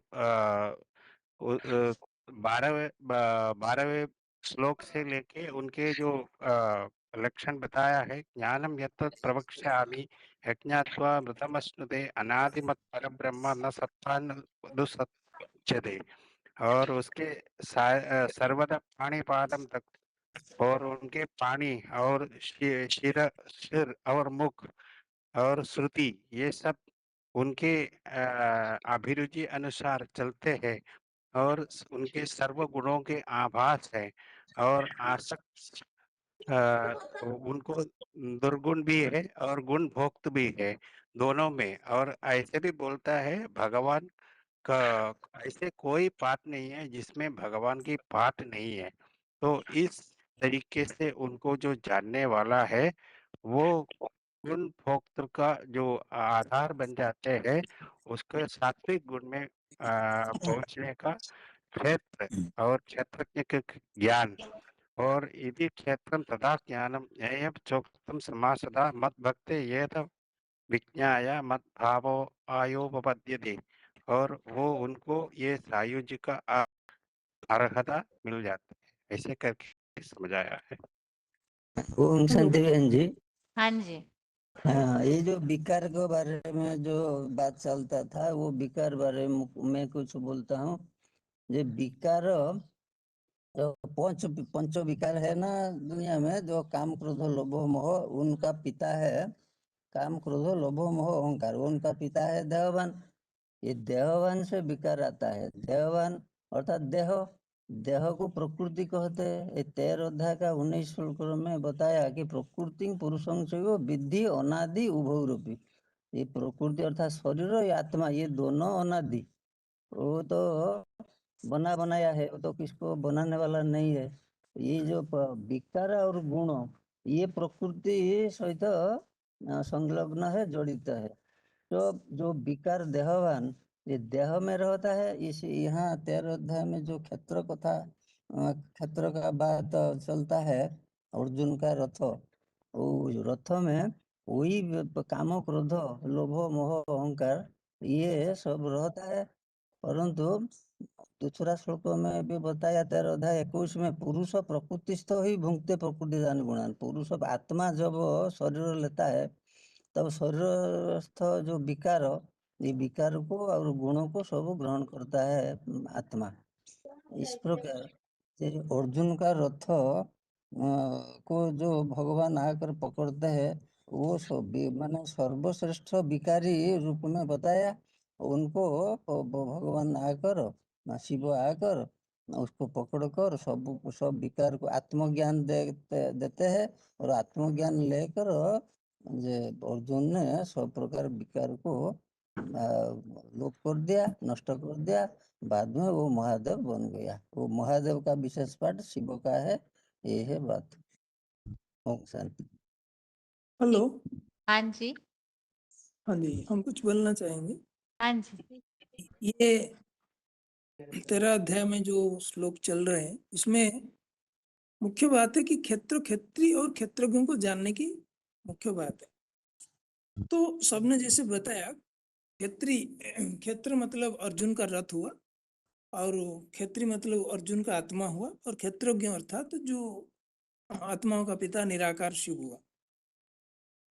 तो जैसे ये शास्त्र, गीता शास्त्र तो व्यास ने लिखा है, व्यास ने भी वेदों को लिखा है, और बहुत सारे वेद शास्त्र भी भक्ति मार्ग में लिखे हैं, जो कि ज्ञान के मंथन में लगा रहता है। जैसे बोला कि जो अपनी अपनी कथा कहानी अपने अपने शास्त्र में लिख दी। जो व्यास वाली आत्मा इतनी सारी रचना रचता है, तो वास्तव में वही आत्मा ही ज्ञान में रत रहने वाली भारत की आत्मा है, ज्ञान की रोशनी लगा रहता है। जिस भारत का नाम ये गीता श्लोक में भी कवर हुआ है कि अर्जुन को भारत के रूप में संबोधित किया गया है। अर्थात वो जैसे इस श्लोक में जो 3 नंबर श्लोक में बताया कि वो जैसा भिखारी है, जैसा पतित है, वो वर्णन आया है। अर्थात वो कलयुग का अंत में वो पतित होता है, भिखारी होता है, और भिखारी से परिवर्तित होकर के निर्विकारी बनता है। तो एक साधारण व्यक्ति भी पुरुषार्थ करने से उस निर्विकारी स्टेज से भिखारी स्टेज से निर्विकारी बन सकता है, ये लक्ष्य देता है। और ऐसा नहीं कि उसके अंदर में सब कुछ था और उस आधार से वो खड़ा हो गया, नहीं, वो भी पतित तमो प्रधान बन जाता है। तो उसको शिव उठाने से वो परिवर्तन आता है और वो समर्थ बनता है, जिस समर्थ के बारे में बाकी श्लोक में कवर किया गया है। तो उस स्वरूप को जानने से फायदा ये होता है कि जान करके ऐश्वर्यवान राजाई भाव को प्राप्त होता है, और आत्मा अमरता का अनुभव करता है। जैसे 12वें श्लोक में 13 के 12वें श्लोक में बताया, यही दोनों में प्राप्ति होता है। और जो पुरुषार्थ है, जैसे अर्जुन के रथ में भगवान आया बोल के बोलते हैं कि अर्जुन के रथ में गीता ज्ञान दिया, माना वो ज्ञान धन का अर्जन करता है। और ज्ञान धन अर्जन तब होगा जब मनुष्य आत्मा का नीची अवस्था होगी। ऊंची अवस्था में कोई ज्ञान का जरूरत नहीं है, क्योंकि सब सुख शांति है। तो जब पतित तमो प्रधान जीवन में ही भगवान की प्रवेशता होती है, और प्रवेशता करके उसको पुरुषार्थ सिखाते हैं। तो पुरुषार्थ करने से ज्ञान की बाण के धारण करता है। तो उससे ऊपर लेवल का जो पुरुषार्थ होता है वो भीम का पुरुषार्थ है, मतलब जो याद की अवस्था में दिखी जाती है। और दिखाया भी कि 100 कौरवों को मारा और 100 कीचकों को भी मारा। अर्थात योग जो ज्ञानी बन जाता है तो फिर योगी बनता है। योगी बनने से जब योग का पूर्णता प्राप्त होता है तो फिर दिखाता है कि युधिष्ठिर का स्टेज आता है। युधिष्ठिर स्टेज में क्या दिखाता है कि वो ऐसा युद्ध में स्थिर रहने वाला, तुमको युद्ध सिखलाने वाला बाप है। तो जो योग युक्त तो कंप्लीट बन जाता है, अर्थात कार्यम वा साधयामि देहम वा पातायामि न कार्यम वा साधयामि, अर्थात जो योग युक्त होकर के माया से युद्ध करके स्थिर रहता है और ब्राह्मण आत्माओं को योग शिक्षा देता है। तो ये जो गुणवाचक नाम है, ये क्रमशः पुरुषार्थ की ऊंची ऊंची स्टेज की बात है। क्योंकि भगवान के रूप में जो पाठधारी है उसको युद्ध में स्थिर रहने वाला भी दिखाया, और अर्जुन के रूप में दिखाया भी। और भीमसेन जो भ्रुकोदर बोला जाता है, बड़ा पेट वाला, याद का भोजन खाने वाला, वैसा भी दिखाया है।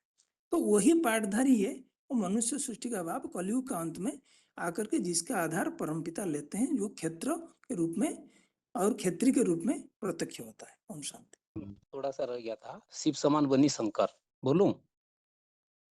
हेलो, हाँ जी। ब्रह्मा कुमारी जो 32 गुण वाले निराकारी चित्र दिखाते हैं, वही शंकर महादेव का यादगार निराकारी स्टेज माना संपूर्ण अनासक, इंद्रिय जैसे है ही नहीं, माने निर्गुण निरंजन। तो ऊर्ध्वमुखी परम ब्रह्म जिसको बताया कि वही खुपड़ी रूपा सहस्रसार, माने सदा परम ब्रह्म लोक में रहते हैं। ज्ञानियों का नजदीक है स्मृति के आधार पर, और अज्ञानियों का नहीं दिखा जाता है। उनको योग ऊर्जा का करंट जैसा सब प्राणियों के अंदर और बाहर प्रभावित होता है, लेकिन अज्ञानी लोग उनको नहीं समझ पाते। इसीलिए भी एक रामायण में था, सगुणे अगुणे नहीं कुछ भेदा, उभय हरे भवु संभव खेदा। युगल द्वारा सारे प्राणियों के अंदर वो माने वो विभक्त होकर के रहता है, माना वो एक ही परम ब्रह्म है, परंतु स्मृति सबका एक जैसा नहीं है। जैसे कोई छोटा बैटरी, कोई बड़ा बैटरी, अपने अपने माने हिसाब से वो ऊर्जा भरते हैं, सबसे ऊर्जा किसे एक होगा? और सब प्राणियों का भरण पोषण करता वो विष्णु प्रारूप बनती है, उत्पत्ति करता परम ब्रह्म बनता है, संहार करता महारुद्र भी बनता है। तो शिव समान बनी शंकर का और भी एक बात है, धरित्री में चैतन्य मानवीय नक्षत्र में भी वो माने सदा अज्ञान से परे है, माने जानने योग्य है और वो ज्ञान के आधार पर पाने योग्य भी है। तुमने याद में सबकी स्मृति में वो विराजमान है, मतलब सर्वव्यापी नहीं है। इस बात को लेकर लोग कहते हैं कि अज्योतिषाम अपि तद्द्युति तमसा परम उच्यते ज्ञानम ज्ञेयम ज्ञानम गम्यो हृदय सर्वस्य विष्टितम, मतलब सबका हृदय में जैसे विराजमान है, ये समझ लेते हैं, मतलब सबका स्मृति में याद में वो ऊर्जा भरा हुआ है। जो इस प्रकार सदाशिव ज्योति और महादेव शंकर दोनों कंबाइंड स्वरूप में जानकर अगाध ईश्वरीय ज्ञान को माने जानेंगे, क्षेत्र क्षेत्रीय और क्षेत्रज्ञ, तो ये जो राजाई भाव को वो पा सकते हैं। क्योंकि अक्सर करके बाबा मुरली में क्या कहता है, बाप की पहचान सबसे बड़ा परीक्षा है, इस परीक्षा में पास किए बिना आगे कोई भी जा नहीं सकते। तो बेहद का दो बाप का विस्तृत जानकारी 13 अध्याय का माने दिया हुआ है इसमें, क्षेत्र और क्षेत्रज्ञ विभाग, और 18 नंबर श्लोक में खास करके क्षेत्र क्षेत्रीय और क्षेत्रज्ञ के बारे में जो बताया, इसको श्रद्धा पूर्वक जानना माना अगाध ईश्वरीय ज्ञान सागर को जानना, जिसमें जन्म जन्मांतर ईश्वरीय राजाई भाव को प्राप्त कर सके। कैसे ना, जो अगाध ज्ञान धन की भंडारी शिव सुप्रीम सूल है, जिस मुकर्रतन में आता है उसमें अकूट ज्ञान भंडार भर देता है, माना सागर एकदम पूर्ण ज्ञान। ये शास्त्रों पुराण ज्ञान जो है वो तो बंधा है, माने लिमिटेड है। तो भक्ति मार्ग में गुरु लोग भी प्रश्न पूछने किसको नहीं देते। ये ईश्वरीय ज्ञान एक माने मनुष्य आत्मा की अनेक जन्म की कहानी बताता है, जिसकी महिमा सारी जंगल को कलम कर दो और सारी समुद्र को साई बना दो, तब भी कथा कहानी लिखा जा ही नहीं सकता। पहले पहले बाप की पहचान, अपनी आत्मा की पहचान, क्योंकि शिव बाबा क्या कहते हैं, मैं जो हूँ जैसा हूँ जिस रूप में कार्य करता हूँ, बिरले बच्चे जानते हैं, बिरले, मतलब शिव मंदिर में जो लिंग में निराकार शिव को दिखाता है वही शिव है, परंतु वो शिव माने वो नहीं जानते कि वो शिव साकार माने कैसे बना वो। तो शिव के साकार को हम जानते हैं, तो और दुनिया लोग ये बात को नहीं जान पाते। दोनों प्रकार प्रकृति बताया, परा अपरा प्रकृति, ये दोनों शरीर रूपी रथ पर मौजूद है।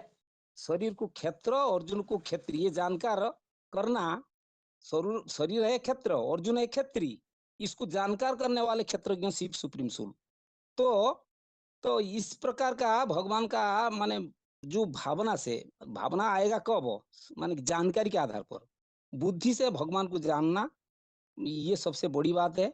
तो श्रेष्ठ भावना आएगा। अब भावनावादी बच्चे भगवान को प्रिय है, इसलिए बता श्रद्धावान लभते ज्ञानम तत्पर स्वयंतेन्द्रिय ज्ञानम लब्धा पराम संति अचिरेण अधिगच्छति। तो ये बड़ा गुह्यतरम ज्ञान है। ज्ञान माना जानकारी, मनुष्य जानकारी किसका जानकारी करे, बाप की। जिस बाप को जानकर पहचान करके राजा ही ले ली, तो खुद राजा ही लेने वाला होगा तो वो अपने बच्चों को देगा, खुद लेने वाला जो नहीं होगा तो बच्चों को कैसे देगा। जैसे बाप ने बताया जमींदार होगा तो जमींदारी का वर्षा देगा, जो खुद नहीं होगा तो दूसरे को प्रॉपर्टी कैसे देगा। इसलिए ये बात को जानकारी करना बेहद जरूरी है। बिना बाप को अच्छी रीत से न जाने तो ये जो परीक्षा आने वाली परीक्षा में कोई पास नहीं हो सकता। हेलो, हाँ जी, ठीक है।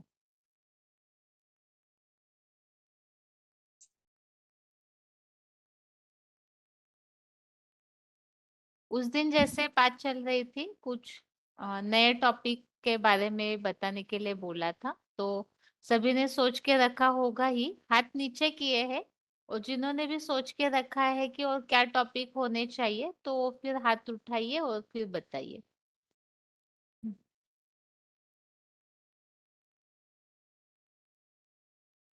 गीता क्लास में और कौन से टॉपिक्स ऐड करने चाहिए, इस पर पिछले हफ्ते के क्लास में पूछा गया था, तो अगर किसी ने सोच के रखा है तो हाथ उठाइए।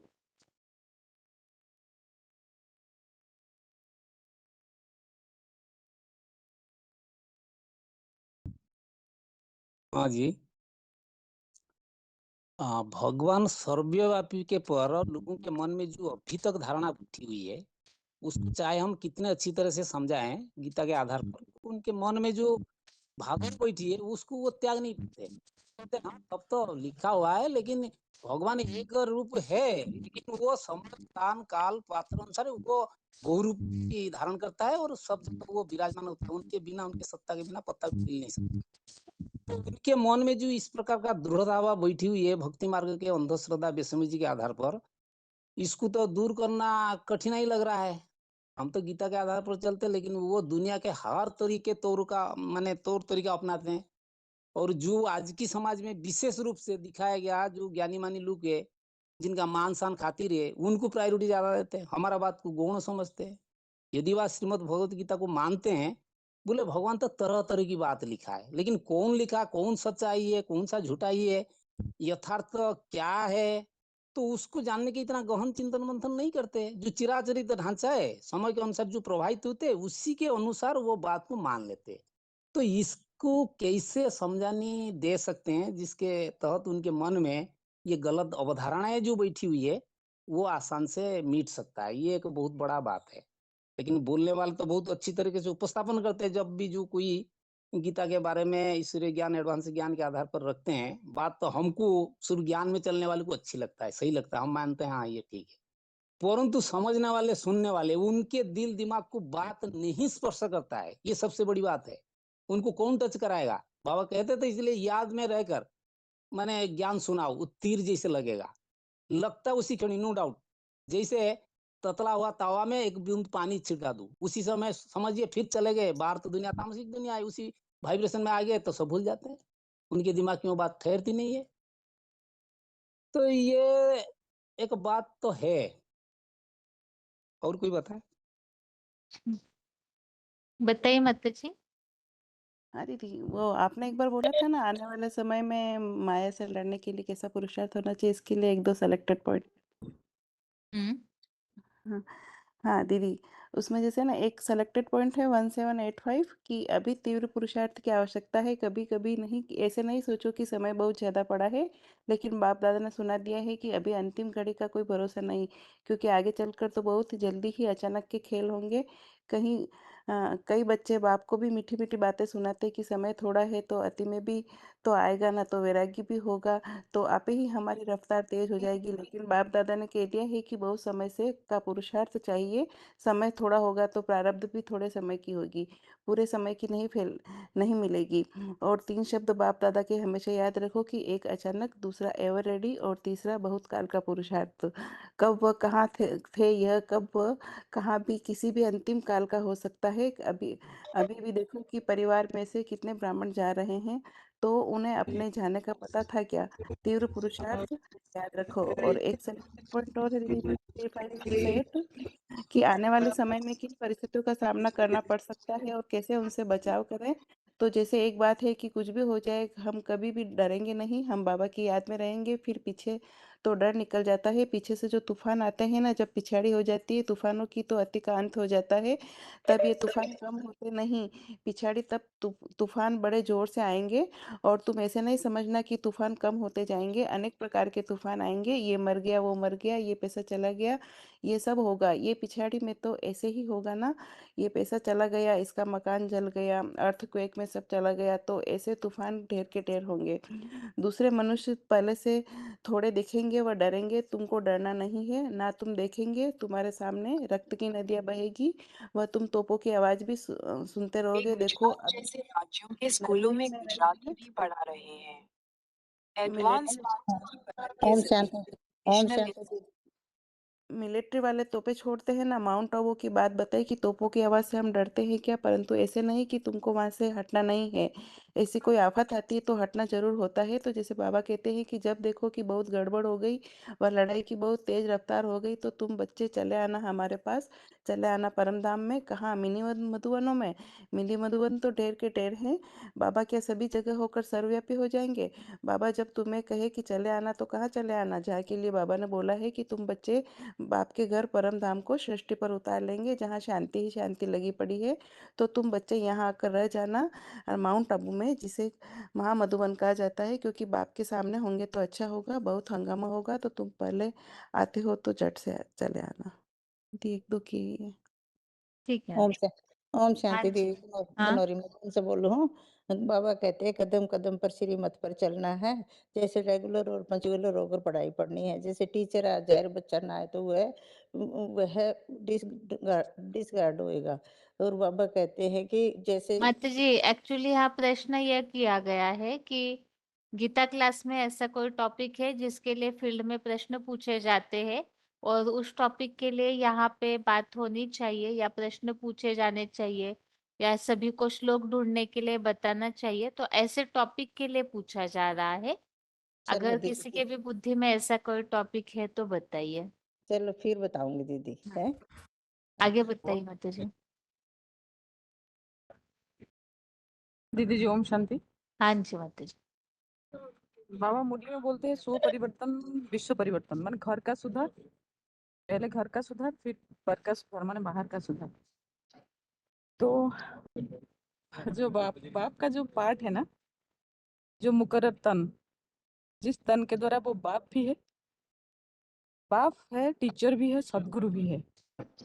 इस टॉपिक पर जो जो श्लोक हैं गीता में उस पर चर्चा होना चाहिए। क्या बोले आते थे, एक बार दोबारा बताइए। देखिए बाप का जो पार्ट है ना, बाप का मुकर्रर तन है, बाप माना शिव बाबा इस सृष्टि पर सदा कायम है और वो एक ही तन में अभी जो चल रहा था ना क्षेत्रज्ञ विभाग का जो है वही तो असली ज्ञान है ना। तो इसके लिए एक ही तन में बाप टीचर सदगुरु है, वो भगवान मतलब शिव बाबा जो है ना, वो शिव जब आते हैं ना, एक ही मुकर्रर तन है, उस तन के द्वारा वो बाप का पार्ट बजाते हैं, टीचर का पार्ट बजाते हैं और सदगुरु का भी पार्ट बजाते हैं। इसके लिए गीता में क्या क्या श्लोक हैं उस पर एक टॉपिक चर्चा होना चाहिए, ये मैं सोचती हूँ। हेलो। हाँ जी माता जी। दीदी हमें ना सर्वव्यापी के ज्ञान के ऊपर ये बता सकते हैं जो गीता 11वें अध्याय में आया हुआ है, ये एकस्तम जगत कृष्ण पश्चाद्य सचराचरम, और 7वें का दूसरा और तीसरा यत ज्ञातवा नीव हुआ अन्यत ज्ञात व्यम अवशिष्यते, उसके लिए बता सकते हैं तीसरा मनुष्य नाम सहस्त्रेषु कश्चित् जते सिद्धे, और हम यदा यदा ही धर्मस्य ग्लानि पर भी समझा सकते हैं।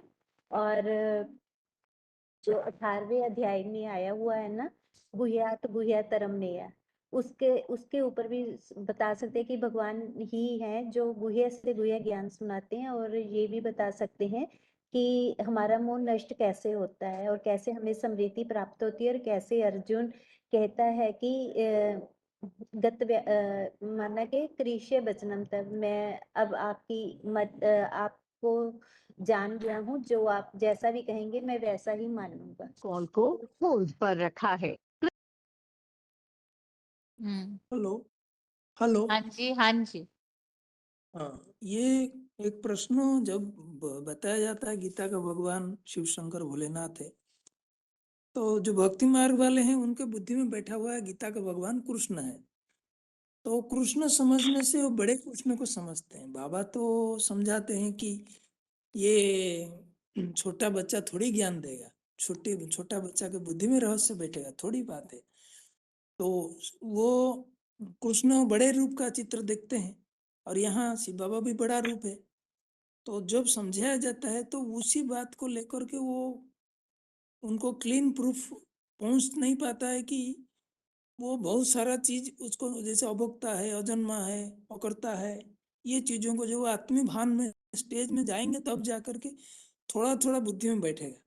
जब तक आत्मभान नहीं बनना है तब तक वो परमात्मा का पहचान नहीं हो पाता, लेकिन वो देवभान में रहते हैं और उसी चीज को वो बड़े वाला कृष्ण गीता का ज्ञान दिया, उसी बात को रहते हैं। जैसे खास करके जो इस्कॉन संप्रदाय के लोग हैं और कुछ नहीं सुनते हैं, वही गीता का और ऊपर बड़ा कृष्ण को समझते हैं। तो उसके टॉपिक के संबंध में थोड़ा सा फोकस दे करके पॉइंट लाने से थोड़ा सा सेवा करने में मदद पहले होगा। तो उनके क्या कंसेप्ट्स है वो पता होने चाहिए इस्कॉन वालों के, ताकि उनको बताने जैसी बातें ढूंढ सकते हैं ना। इस्कॉन वाले क्या क्या बोलते हैं, क्या भावनाएं उनकी, बहुत सारे जैसे क्रॉस प्रश्न पूछते हैं, वो पता होने चाहिए। वही कृष्ण को, गीता का भगवान कृष्ण को समझते हैं और बड़ा कृष्ण दिखाते हैं। और वो भगवत गीता में तो कृष्ण का चित्र दे दिया है, शब्द भी कृष्ण का बहुत जगह में आ गया है। कृष्ण माना डायरेक्टली कृष्ण वर्ड गीता का श्लोक में आया है। वो आकर्षण मूर्त बोल के उसका डिक्शनरी मीनिंग निकलता है, तो वो भी आकर्षण मूर्त है। जो कृष्ण का चेहरा है वो ज्यादा आकर्षण मूर्त दिखता है शंकर के मुकाबले। शंकर का चेहरा जोगी युक्त है, जोगी है।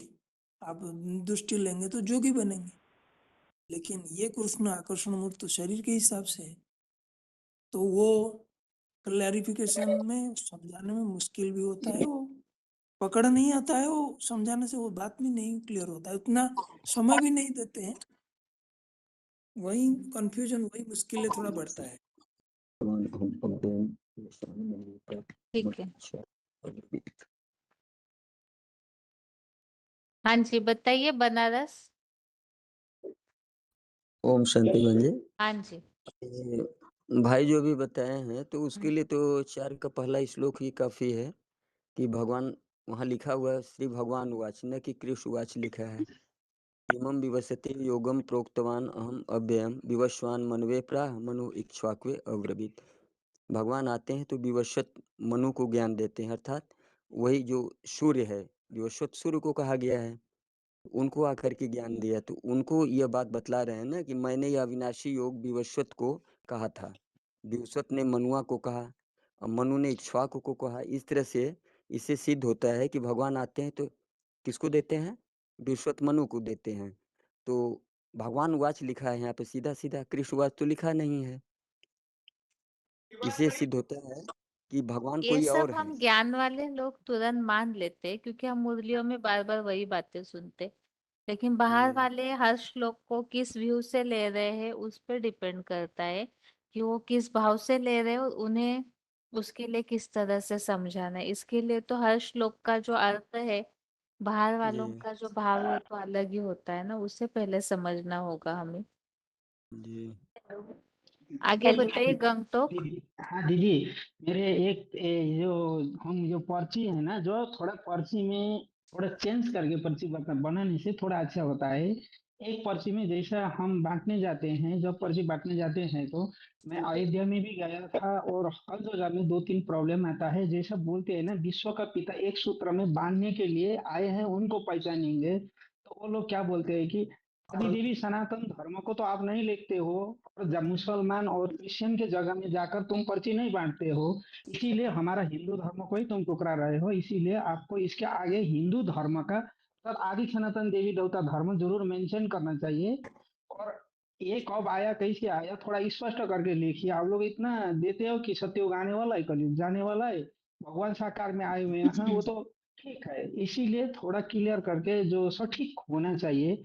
और ये और दूसरी बात क्या है, जो ब्राह्मण कुमार कुमारी भी नहीं समझते और भी नहीं समझते, जैसा आया है विजिटिंग कार्ड में बेहद का बाप ज्ञान का सागर पति पावन सदगति दाता गीता का भगवान शिव कैसे प्रजापिता ब्रह्म कुमार कुमारियों के द्वारा कलयुगी संपूर्ण भिखारी भ्रष्टाचारी ब्राह्मण की दुनिया का विनाश, संपूर्ण निर्विकारी दुनिया को श्रेष्ठचारी बना रहा है, ये सगरे आकर सुनो। तो वो बोलते हैं कि हम ब्राह्मण को क्यों गाली देते हो तुम, ऐसा करके बहुत लोग हमको ऊपर समझते हैं। इनके लिए जो बाहर समझाने वाला है, सिलो तो मैंने सेलेक्ट नहीं किया है, लेकिन हमने जो वही दिल्ली से ही पूछ के जो एक बनाया था उनमें तो ज्यादा प्रॉब्लम नहीं आया। जो बोले थे ना अपने वचन अनुसार परम पिता परमात्मा अनेक धर्म के विनाश कर एक आदि सनातन देवी देवता धर्म की स्थापना करने हेतु इस सृष्टि पर अवतरित हो चुके हैं, जिनके पास आज तक हम मार्गदर्शन हेतु भटकते रहे, उन साधु संत गुरुओं की रक्षा एवं उद्धार के लिए भी जब एक परम पिता को पहचानेंगे, उनसे सीधा लेने से फायदा होगा। जो साधु संत गुरु भी उन्हीं से लेते हैं, तो उन परम पिता परमात्मा के नाम रूप देश काल को जानने के लिए संपर्क करें। इनमें थोड़ा सा और भी ऐड करके अच्छे से एक तरफ इंग्लिश में एक तरफ हिंदी में करेंगे तो ज्यादातर स्टूडेंट क्या होता है कि इंग्लिश में पढ़ना चाहते हैं, हिंदी नहीं जानते हैं, इसीलिए ये दोनों तरफ में बना के थोड़ा। और जो जैसा श्लोक में आया ना अहम बीज प्रजापिता, तो ये प्रजापिता की बात आई है, ये बात भी एक ऐड करना जरूरी होता है इसमें। यही जो वो लोग होते हैं ना जो ये इस्कन धर्म वाले, वो क्या बोलते हैं कि कृष्ण प्रजापिता है, कहीं नहीं बोला है कि ऐसा, इसीलिए भगवान बोला है कि अहम बीज प्रजापिता, इसीलिए हम इसमें आए हैं। कई विदेशियों का ये तर्क भी रहता है, इसका भी थोड़ा क्या क्या मेंशन एक करके। बार रिपीट कीजिए अपनी बात, क्या बोले आप अभी। जो इस्कन धर्म वाले है ना, वो अहम बीज प्रजापिता है ना, वो शब्द जरूर डालना चाहिए उनमें अच्छे से मिला के, ये शब्द ऐड करने से और अच्छा होता है और थोड़ा सा क्लियर हो जाए, ताकि ये एक पर्ची देने से उनके संपूर्ण बुद्धि में आ जाए और स्पष्ट करके उनके ऊपर में बड़ा निःशुल्क करके एक शब्द जरूर लिख देना चाहिए, थोड़ा नीचे में नहीं। क्योंकि वो ज्यादातर क्या बोलते हैं कि एक तो दूसरों को बांटना पड़ता है, इस हिसाब से पर्ची नहीं लेते हैं। दूसरे हिसाब से क्या बोलते हैं कि इनका फी लगता है, इसीलिए वो नहीं बोलता कि हमके पास पैसा नहीं है। कोई बात तो इसके मारे नहीं फालता है। और क्या करते हैं, कोई लोग क्या बोलते हैं कि जब हम भगवान के चित्र देते हैं तो वो बोलते हैं कि तुम भगवान के चित्र को कुलचा रहे हो। तो इसके लिए भी थोड़ा अच्छा से सोच के एक सटीक पेपर निकालने से बहुत अच्छा होता है। इसमें सबसे मुख्य बात है, एक तरफ इंग्लिश एक तरफ हिंदी में जरूर करना है। और ये प्रजापिता शब्द और वो जो बीज आया है ना, अहम बीज प्रजापिता, ये शब्द जरूर ऐड करना चाहिए और इनके अच्छे से सरल भाषा में व्याख्या देने से ये तो 9 वाले फोन पे आप बता दीजिए, या तो व्हाट्सएप पे हाँ जी, मैसेज कीजिए, तो उससे ज्यादा जल्दी समाधान हो जाएगा, है ना।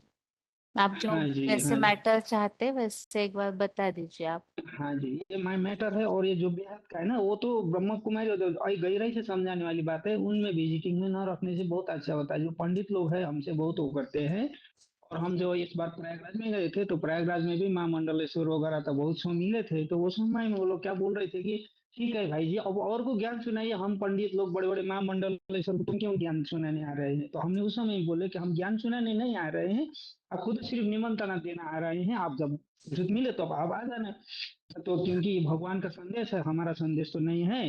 आप लोगों को ये सम्मान के साथ अपने डेरा में पहुंचा दिया, इसीलिए हमने उन्हों को एक ईश्वरीय अनोखी योजना और जो हमारे पास विजिटिंग जो कार्ड था वो दे दिया। और ठीक है, वो बोल रहे थे और को दे दो, और को सुनाओ, अच्छा है।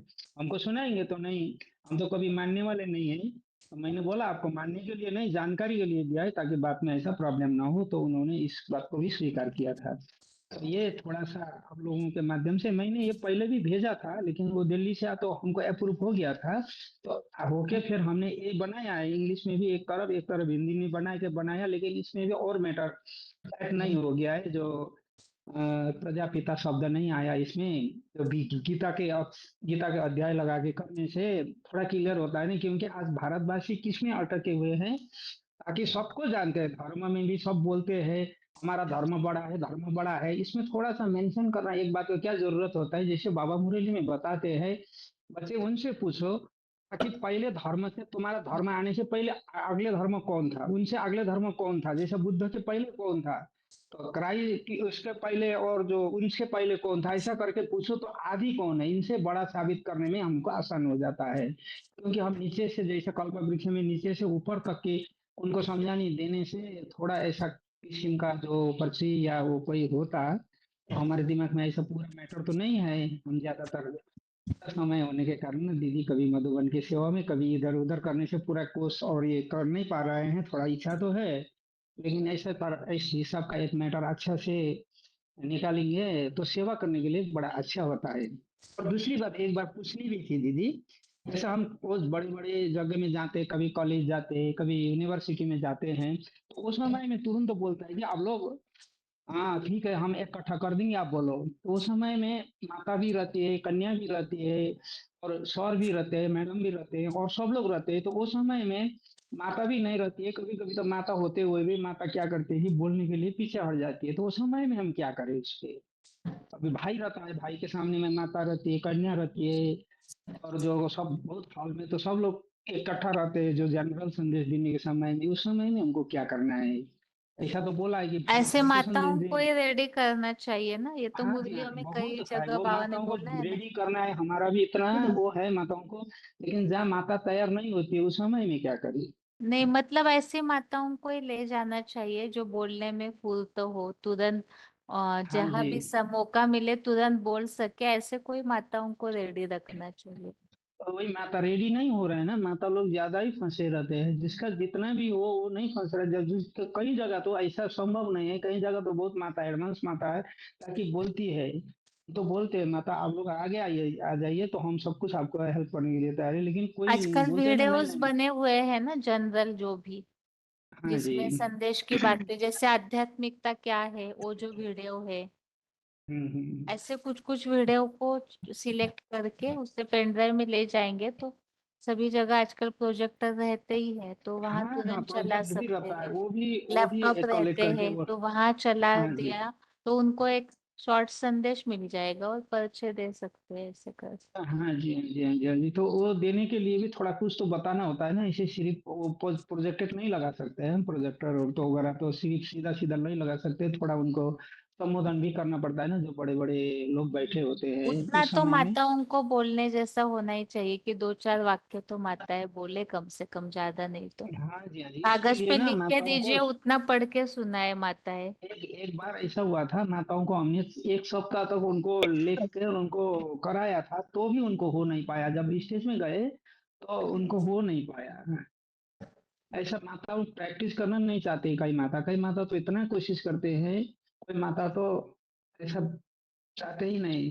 तो ऐसा जगह भी बहुत है, उस समय में क्या करें, इसके बारे में भी थोड़ा अच्छे ये से तो समाधान होना चाहिए, ठीक है, क्योंकि हम वैसे जाते पूछ के हैं तो बताएंगे, उस बाकी समय में अपना तुरंत यूनिट के ही फोन में ही तुरंत बात बोलते हैं कि करें। आप लोग करो, तो उस समय में क्या करना चाहिए, इस बारे के लिए भी थोड़ा सा मेरा ये अपना सुझाव रखा है दीदी। ठीक है, वैसे हमने वार्तालापों में जहां तक सुना है, बाबा तो हमेशा यही बोलते हैं कि हाँ जी हाँ जी हाँ जी, बिल्कुल बिल्कुल बाबा का बात है माताओं को कि लिख माताओं को करके हम दे को ही आगे दीजिए और बढ़ना है। माताएं उसी को पढ़ के हाँ, सुनाएं, ये इतना हमारा करें। सबसे बड़ा समस्या आ रहा है दीदी, हर जगह में। हम जब और ऊपर जैसा जो पहाड़ी भेग है, इसमें तो और ज्यादा माताओं आगे ही नहीं बढ़ रहे हैं, या तो माताओं को इनके लिए कोई एक्स्ट्रा क्लास थोड़ा उनके लिए बैठ के कराना चाहिए, क्लासेस या तो तो कुछ चल ही रहे हैं, माताओं का कभी। क्लास अलग से हाँ जी चलता हाँ जी है, हाँ जी, तो नहीं इस उसमें तरह से माताएं उनको जुड़ जो के सिर्फ मोटिवेट बोलने करने की के लिए वो चलाते रहते हैं, हाँ जी प्रैक्टिस नहीं कर रहे हैं। हम्म, तो ये तो ऐसे ही समझा रहा है, हम तो क्या सेवा करने के लिए भी, इसीलिए हमको इतना अभी आगे बढ़ने में जाते हैं तो इंटरेस्ट नहीं हो रहा है ना, वो जाते मधुबन हैं तो में फिर। कम से कम माताएं इतना प्रैक्टिस करें, मधुबनों हाँ में ये जी, सब कोई माता करवाया है थोड़ा जाता है। बोलने के लिए जानती है, लेकिन वो उनका फुर्सत नहीं मिलता है, वो नहीं जाती है, जिसका थोड़ा फुर्सत। टोपी मेरे हाँ में जी ज्यादा पैसे है।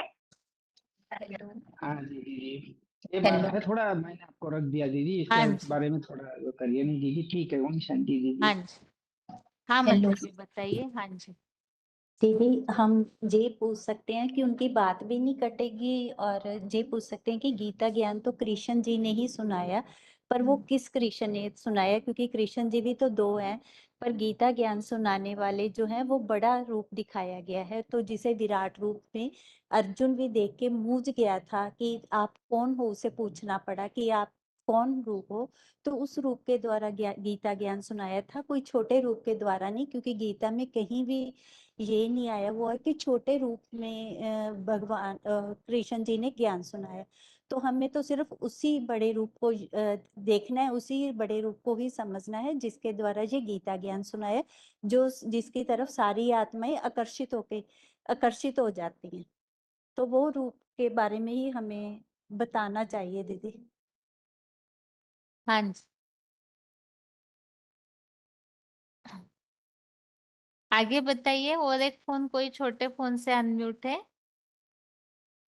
ओम ओम शांति दीदी, हाँ जी आवाज आ रही है दीदी? हाँ हाँ जी जी, ओम शांति दीदी। हमने ना एक टॉपिक अभी मतलब वैसे तो हमने अलग तरीके से तो बहुत बार समझ लिया गीता का भगवान, लेकिन हमने कंट्रास्ट नहीं समझा है। मतलब श्री कृष्ण मतलब या फिर शिव शंकर भोलेनाथ, हम ये तो बताते हैं गीता का ज्ञान दाता है शिव शंकर भोलेनाथ है, लेकिन कृष्ण नहीं है, श्री कृष्ण नहीं है, लेकिन शिव शंकर भोलेनाथ है। तो कंट्रास्ट करके हमने कभी भी ना ही मुरली पॉइंट्स को समझा है, ना ही श्लोकों का आधार लेके, या दुनिया में जैसे बातें बोली जाती है लॉर्ड कृष्णा कहा जाए। एक छोटा सा एग्जाम्पल बता रही हूँ, वैसे तैयार नहीं किया टॉपिक, लेकिन बुद्धि में आया इसलिए रखी ये बात आपके सामने, कि कंट्रास्ट करके हमने अपनी तैयारी नहीं की है। वो तो जिज्ञासु कैसे भी मिल सकते हैं हमें, भले एस्कॉन वाले हो या कोई भी हो, तो हमें कंट्रास्ट करके भी अपनी नॉलेज के लिए आना चाहिए कि श्री कृष्ण नहीं है और कैसे नहीं है, और शिव शंकर भोलेनाथ है तो कैसे गीता के श्लोकों के माध्यम से ही प्रूफ हो रहा है। तो जैसे कहते हैं लॉर्ड कृष्णा, लेकिन भगवान के आगे गॉड को लॉर्ड नहीं कहते हैं कभी भी, है ना, भगवान के आगे लॉर्ड शब्द कभी नहीं लगता है, लेकिन लॉर्ड कृष्णा जरूर बोला जाता है। तो हम ऐसे कुछ पॉइंट्स लेके या भक्ति माँ की कुछ बातें लेकर या मुरली पॉइंट्स को भी लेकर हम कंट्रास्ट कैसे कर सके, और श्लोकों के माध्यम से भी, कि श्री कृष्ण नहीं है गीता के ज्ञानदाता, शिव शंकर भोलेनाथ है। तो ये टॉपिक मुझे लगता है शायद हमने कंट्रास्ट वाला नहीं किया है, अलग से तो किया है हाँ बहुत जी बार डिस्कस ये क्लास में। टॉपिक ठीक तो है। ये हाँ जी टॉपिक हाँ, रख सकते हैं, इससे नॉलेज भी बढ़ेगी, मुरली पॉइंट भी ढूंढने के लिए छोटे छोटे, बहुत बड़े बड़े नहीं, छोटे छोटे पॉइंट, जैसे लॉर्ड कृष्णा वाला लिया तो एक एग्जाम्पल लिया, मतलब बुद्धि में ऐसे आया तो मुरली सुनते सुनते तो हाँ कंट्रास्ट हमने नहीं समझा है, तो कंट्रास्ट भी आना चाहिए। अगर कोई ऐसा मिल जाता है, श्री कृष्ण भक्त बहुत है आज दुनिया में जो वृंदावन को बहुत ज्यादा फॉलो करते हैं या इस्कॉन को फॉलो करते हैं, तो हम उनको कंट्रास्ट के माध्यम से बता सकते हैं कि ऐसे है, आप ऐसा कहते हैं सब ठीक है, परंतु वास्तव में ऐसे बहुत सारे जैसे श्लोक भी जैसे आए हैं, कालोस्मी वाला भी है, या पतित पावन ये सीताराम कहते हैं, या पतित पावन कृष्ण को नहीं कहते हैं, या तुम वो जो श्लोक है, तुम ही हो माता पिता तुम ही हो, मतलब ऐसे करके जो बातें दुनिया में बनी, मतलब कुछ पॉइंट्स लेके कुछ कहावतें लेके या मुरली पॉइंट्स लेके या श्लोक लेकर थोड़ा सा कंट्रास्ट करने की कोशिश कर सकते हैं। तो मैंने मेरी माइंड में आया कि हम तैयार करें ऐसा टॉपिक और गीता क्लास में सब लोग अपनी अपनी तैयारी करें हाँ ठीक। दीदी हाँ दीदी जी माता जी। इसमें सर्विस फील्ड में जाते हैं तो इसमें ये गीता का भगवान हम बताते हैं, भगवान आया हुआ है यदा यदा ये धर्म से, तो वो लोग भक्ति मार्ग के गीता को समझ लेते हैं, तो हमें बताते हैं हम तो कि 108 वाली गीता की टीकाओं की बात, तो ये सही है ना। और कॉन्ट्रास्ट करके कई लोगों को दिखाते भी है कि कृष्ण कैसे गीता का भगवान नहीं है, और शंकर शिव शंकर भोलेनाथ कैसे है, तो कोई कोई समझते हैं ना, कोई कोई तो नहीं है समझते, लेकिन वो उसमें ऐड कर सकते हैं ना। वो आदि वाली गीता थी द्वापर में, जो व्यास ने स्वयं लिखी थी, व्यास ने, तो उसके द्वारा वही सच्ची गीता थी, और वही व्यास वाली आत्मा जन्म लेकर के फिर से अभी जो एक ज्ञान सुना रही है वही आत्मा है अभी। तो जो जो बताते हैं ना कि उसका क्लैरिफिकेशन क्या जाने रवि क्या जाने कवि, तो इसके ऊपर भी हम समझा सकते हैं ना सबको कि वही जिसने कविता लिखी है वही स्वयं आकर के उसका क्लैरिफिकेशन अभी बता रहे हैं। इसलिए स्वाध्याय वाले होते हैं वो ज्यादातर थोड़ा डिस्कस ज्यादा करते हैं और समझने में, उसको वो गीता समझ लेते हैं। अभी भक्ति मार्ग में गीता चल रही है ना, उसको समझ लेते हैं। ठीक है, आगे बताइए।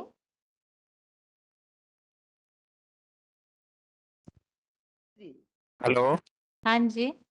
हाँ, जैसे इंटरप्रिटेशन चलते हैं, जैसे कृष्ण और शिव, तो किसी को अगर सुना देते हैं तो वो बोलते हैं ये सब इंटरप्रिटेशन की बात है, तो ऑथेंटिसिटी क्या है पूछते हैं उसमें, तो क्या उसको क्या कैसे, क्या क्या बोले, वो जैसे समझ हम में नहीं बोलते हैं ना गीता का जो भगवान है वो शिव शंकर भोलेनाथ है, हम्म और भक्ति मार्ग में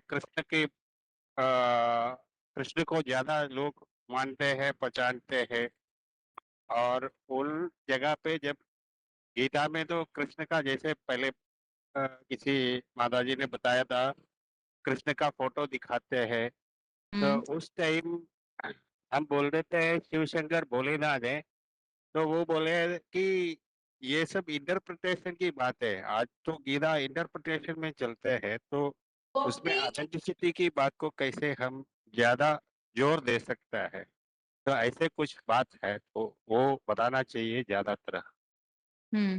ठीक है।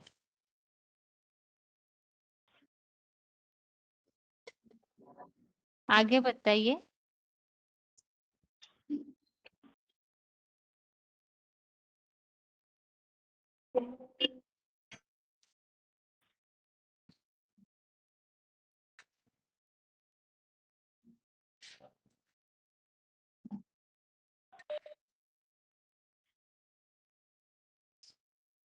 इंदौर के माता जी बताइए। दीदी ओम शांति। हाँ जी। दीदी कृष्ण भक्तों को जब ऐसा बोलते हैं ना, जो मैंने बहुत ज्यादा कृष्ण भक्ति में डूबे हुए, उनको एकदम ऐसा बोलते हैं ना कि गीता का भगवान कृष्ण नहीं है, तो एकदम से उनको ऐसा लगता है, मैंने एक नेगेटिव टाइप लगता है ना, तो उनको ऐसे बता सकते हैं, जैसे बाबा का पाठ तो ये भी बताया है ना, झाड़ के चित्र में जो बताया शंकर को आकर्षण मूर्त का पाठ, मैंने सबको आकर्षित करने वाला, तो मैंने उनको इस रूप में भी बताने वाले श्लोक या इस तरह से बताया जाए कि भाई ये जो पाठ है ना जो कृष्ण का है वो असल में शिव शंकर भोलेनाथ का है, तो मैंने उनको ऐसे नेगेटिव नहीं लगेगा कि हम एकदम मना कर रहे हैं कि कृष्ण नहीं, कृष्ण क्या है कैसे है, मैंने वो शिव शंकर भोलेनाथ का ही पाठ है। इस रूप में समझाने वाले श्लोक से मैंने एकदम ऐसे नहीं लगेगा, क्योंकि ऐसे होता है एकदम बोलने से, ऐसे भी परिस्थिति आती है। कई बार ज्ञान सुना था कृष्ण भक्तों को, तो ऐसे भी श्लोक ढूंढ के मैंने इस टॉपिक पे भी रखेंगे तो अच्छा रहेगा। हाँ, ओम शांति बहन जी। हाँ जी। हाँ, एक टॉपिक मेरे विचार में आता है कि जो हम सब जानते हैं, जैसे जड़ सूर्य के घेराबंदी में सब ग्रह उपग्रह जड़ जगत रहकर काम करते हैं, ऐसे ही जो शिव समान शंकर जो परमात्मा, तो परमात्मा के योग ऊर्जा का घेराबंदी में सब आत्माएं रहकर कार्य करते हैं। ये इसके ऊपर एक टॉपिक होना चाहिए जो आध्यात्मिकतावाद द्वारा ये सब खुलासा हो सकता है, हो सकता है। और ये जो कृष्ण शब्द को गुणात्मक विधि से विचार किया जाता है गीता में, परंतु सब लोग इसको एक व्यक्ति को पहचान कर, मथुरावासी को पहचान कर वो भ्रमित हो जाता है। तो इस तरह का जो भी है ये शिव शंकर, उसका आकर्षण में सब रहते हैं। ये इस पर एक भी टॉपिक हो सकता है। दीदी हाँ जी। एक पॉइंट जो है ना, एक जैसे गीता का भगवान कृष्ण तो बोलते हैं, लेकिन राज्य किसका स्थापना करने के लिए बोलते हैं, ये टॉपिक भी एक रखना जरूरी होता है। क्योंकि बोलते हैं ना राम राज्य, कृष्ण राज्य क्यों नहीं बोलते? अगर भगवान आकर कृष्ण राज्य स्थापना करते तो कृष्ण राज्य होना चाहिए। बोलते हैं ना राम राज्य चाहिए, गांधी जी भी बोलते थे। तो सारा का है कि राम राज्य, इसीलिए ये टॉपिक भी एक थोड़ा सा इसमें बना के हाँ रख जी। सकते हैं दीदी। हाँ जी दीदी, ठीक है। आगे बताइए।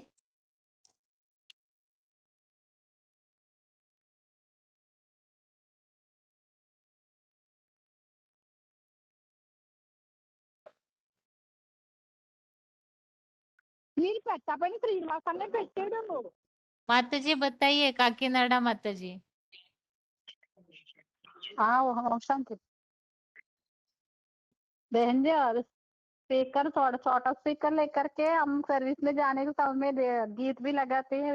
ये इसके लिए भी थोड़ा रिकॉर्ड करके रखते हैं हम लोग। छोटा सा माता जी ये मधुबन में पूछना है सर्विस की बातें, तो मधुबन वाली बहनें हाँ कर फिर रहे ठीक हो, से बात अभी करके पूछ रहे हैं ना, बताएंगे। उसके लिए बताने के लिए बोल रहे नहीं थे। नहीं नहीं, यहाँ तो ऑलरेडी चल प्रसंग रहे ही हैं। कुछ अलग चल रहा है, तो फिर हाँ ठीक है।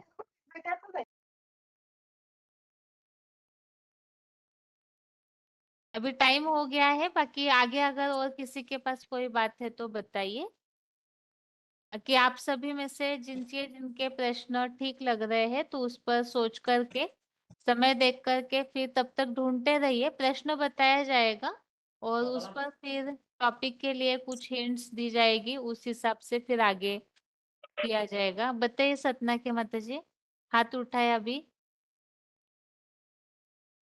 20,497 बताइए माता जी। हेलो ओम शांति दीदी। हाँ जी। यही जैसे सेवा में जाते हैं ना, तो यही प्रश्न उठते हैं। कोई कोई तो बोलने लगते हैं मेरा दिमाग खराब हो रहा है और आप जाइए यहाँ से। जैसे कहते हैं कि इतने सारे ये क्यों लिख दिए हैं, मुसलमानों का क्यों लिख दिया है ये वो। तो हमने बोला हम थोड़ी लिखे, ये तो भगवान के ही बच्चे हैं सभी। सभी ऊपर को उंगली करते हैं कि सबका मालिक एक है, सबका तो हम कैसे बदल सकते हैं। यही थोड़ा थोड़ा कहीं कहीं वो करने लगती हैं आत्माएं। सेवा के फील्ड में जब जाते हैं बहन जी, तो आत्माएं थोड़ा सा वो हो जाती हैं, कहती हैं कि ये हिंदू मुस्लिम सिख ईसाई। तो हमने बोला हमारा आदि सनातन देवी देवता धर्म है, वो भी आया था हम लोग। वही सबसे पहले भगवान हेलो। स्थापन करते हैं। हाँ मगर जी। लास्ट में तो सभी आत्माएं आ जाती हैं। इसीलिए तो बोला है सब धर्मान परित्यज्य मामेकं शरणं व्रज। तो जब आदि में आएंगी ठीक है आत्माएं। माता जी, आपका मूल प्रश्न समझ में आया। वैसे एक ही मिनट है, फिर दोबारा अनम्यूट करूंगी। जी जी लातूर के जी माता जी बताइए, क्या बोल रहे हैं आप? हाँ दीदी, आज ही एक प्रश्न आया हम सवेरे, मैंने सेवा फील्ड में समझा रहे थे, वो फिर मुझे क्रॉस किया कि आप संविधान को मानते हैं या मनोसंविधान को। तो मनोसंविधान मैंने इतना नहीं सुना था, लेकिन मेरे दिमाग में संविधान माने अम्बेडकर का हो गया, तो मैं मनोसंविधान को बोली। फिर वो मनोसंविधान में वो राम ने सीता को ऐसे किया, गर्भवती रहते समय उसको ये कर दिया, ये समझाया उनको मैंने, लेकिन एक ही टॉपिक नहीं चला, मैंने ढूंढते हुआ तो वो मनोसंविधान पे क्या समझाना चाहिए था उनका। मैं बोली संविधान तो आज के लोग बदलते रहते हैं, आज जो सीट पे बैठ रहा है, गद्दी पे बैठ रहा है, तो वो ये उनका तो कहना था संविधान मनोसंविधान तो क्या है, मतलब पहले ऐसे इसका नहीं। डिटेल लेना पड़ेगा माता जी, ये तो हमने सुना नहीं है क्या। हाँ एक ग्रंथ है, ये भाई बात कर रहे हैं, 1 मिनट। हेलो। हाँ जी। हाँ हेलो। हाँ जी हाँ दीदी, बताइए। वो मनु संविधान के माता जी के साथ प्रश्न आ रहा था, तो मैंने बोला भाई मनु का अर्थ होता है जो मनन चिंतन मंथन करता है मनुष्य, उसमें जो श्रेष्ठ होता है उसको भक्ति मार्ग में मनु कहा जाता है। होता है तो मनुष्य, लेकिन संविधान का अर्थ मैंने बताया थोड़ा, अब राइट रॉन्ग क्या है वो आप समझ जाएंगे कि भाई जो ईश्वर जब इस सृष्टि पर आता है, मतलब आप इस गॉड फादर को नहीं मानते मत मानो, लेकिन वो इस सृष्टि पर आ चुका है और उसके मुंह से जो ज्ञान निकलता है, जो गीत निकलता है, उसको श्रीमद् भगवत गीता कहा जाता है। आपकी भाषा में उसको संविधान कहा जाता है। वो असला संविधान का लीडर है। हालांकि बाबा साहेब अम्बेडकर जी ये भी है, हम उनकी कदर करते हैं, लेकिन वो मनुष्य के रूप में है, तो मनुष्य से मिस्टेक होता है। लेकिन जो सुप्रीम अथॉरिटी सृष्टि पर आ चुकी है, वो जब संविधान बनाता है तो वो पत्थर की लकीर रहती है, उसको कोई क्रॉस नहीं कर सकता है। आज नहीं तो कल सारी दुनिया को उसको मानना पड़ेगा। ऐसा मैंने बताया भाई उनको। ठीक है। माने उन्होंने, लेकिन उनका वही वही कहना था कि जो आप बोल रहे कन्या माताओं को, तो पहले क्या करते थे, कन्या मनोसंविधान में वो लिखा है, जैसे कन्या माता सती जाने की प्रथा, सीता को घर से बाहर निकाला, तो क्या किया, संविधान बने इसलिए तो आज की माताएं राष्ट्रपति भी बन रहे, पायलट भी बन रहे। मैंने उनको वो बताया, बन रहे बात सही है, लेकिन ओरिजिनल में कंट्रोल किसके हाथ में है, रबर स्टैंप बनी ना माताएं, तो भगवान आकर जो अबला है उनको ही सबला बना रहे, ऐसा हमने उनको समझाया। ठीक है माता। ऐसे ज्यादा बाद में क्रॉस तो नहीं किए उन्होंने, लेकिन जैसे समझाया, तो ये कैसे मनोसंविधान के ये तो माता हिसाब जी से मुझे डिटेल भी ज्यादा जानकारी पता लिए नहीं था। बिना मैं भी कुछ बोल नहीं सकती। एक बार ग्रंथ है देखती ये। हूँ, हाँ अगर कहीं एक मिलता ग्रंथ है है तो उनका फिर कहना। मनु हाँ संहिता। उनका कहना था ये एक ग्रंथ है, और हमने बहुत ग्रंथ पढ़े, तो मैंने उनको समझाया जैसे आपने बहुत ग्रंथ पढ़े हैं नॉलेज के लिए, ऐसे ही ये 7 दिन का कोर्स भी आप समझ के लीजिए नॉलेज के हिसाब से आपके, फिर आप खुद ही जज कर पाएंगे। ठीक है माता। हाँ अभी आज के लिए ओम। गीता क्लास यहाँ ही पूरा करते हैं। ओम शांति।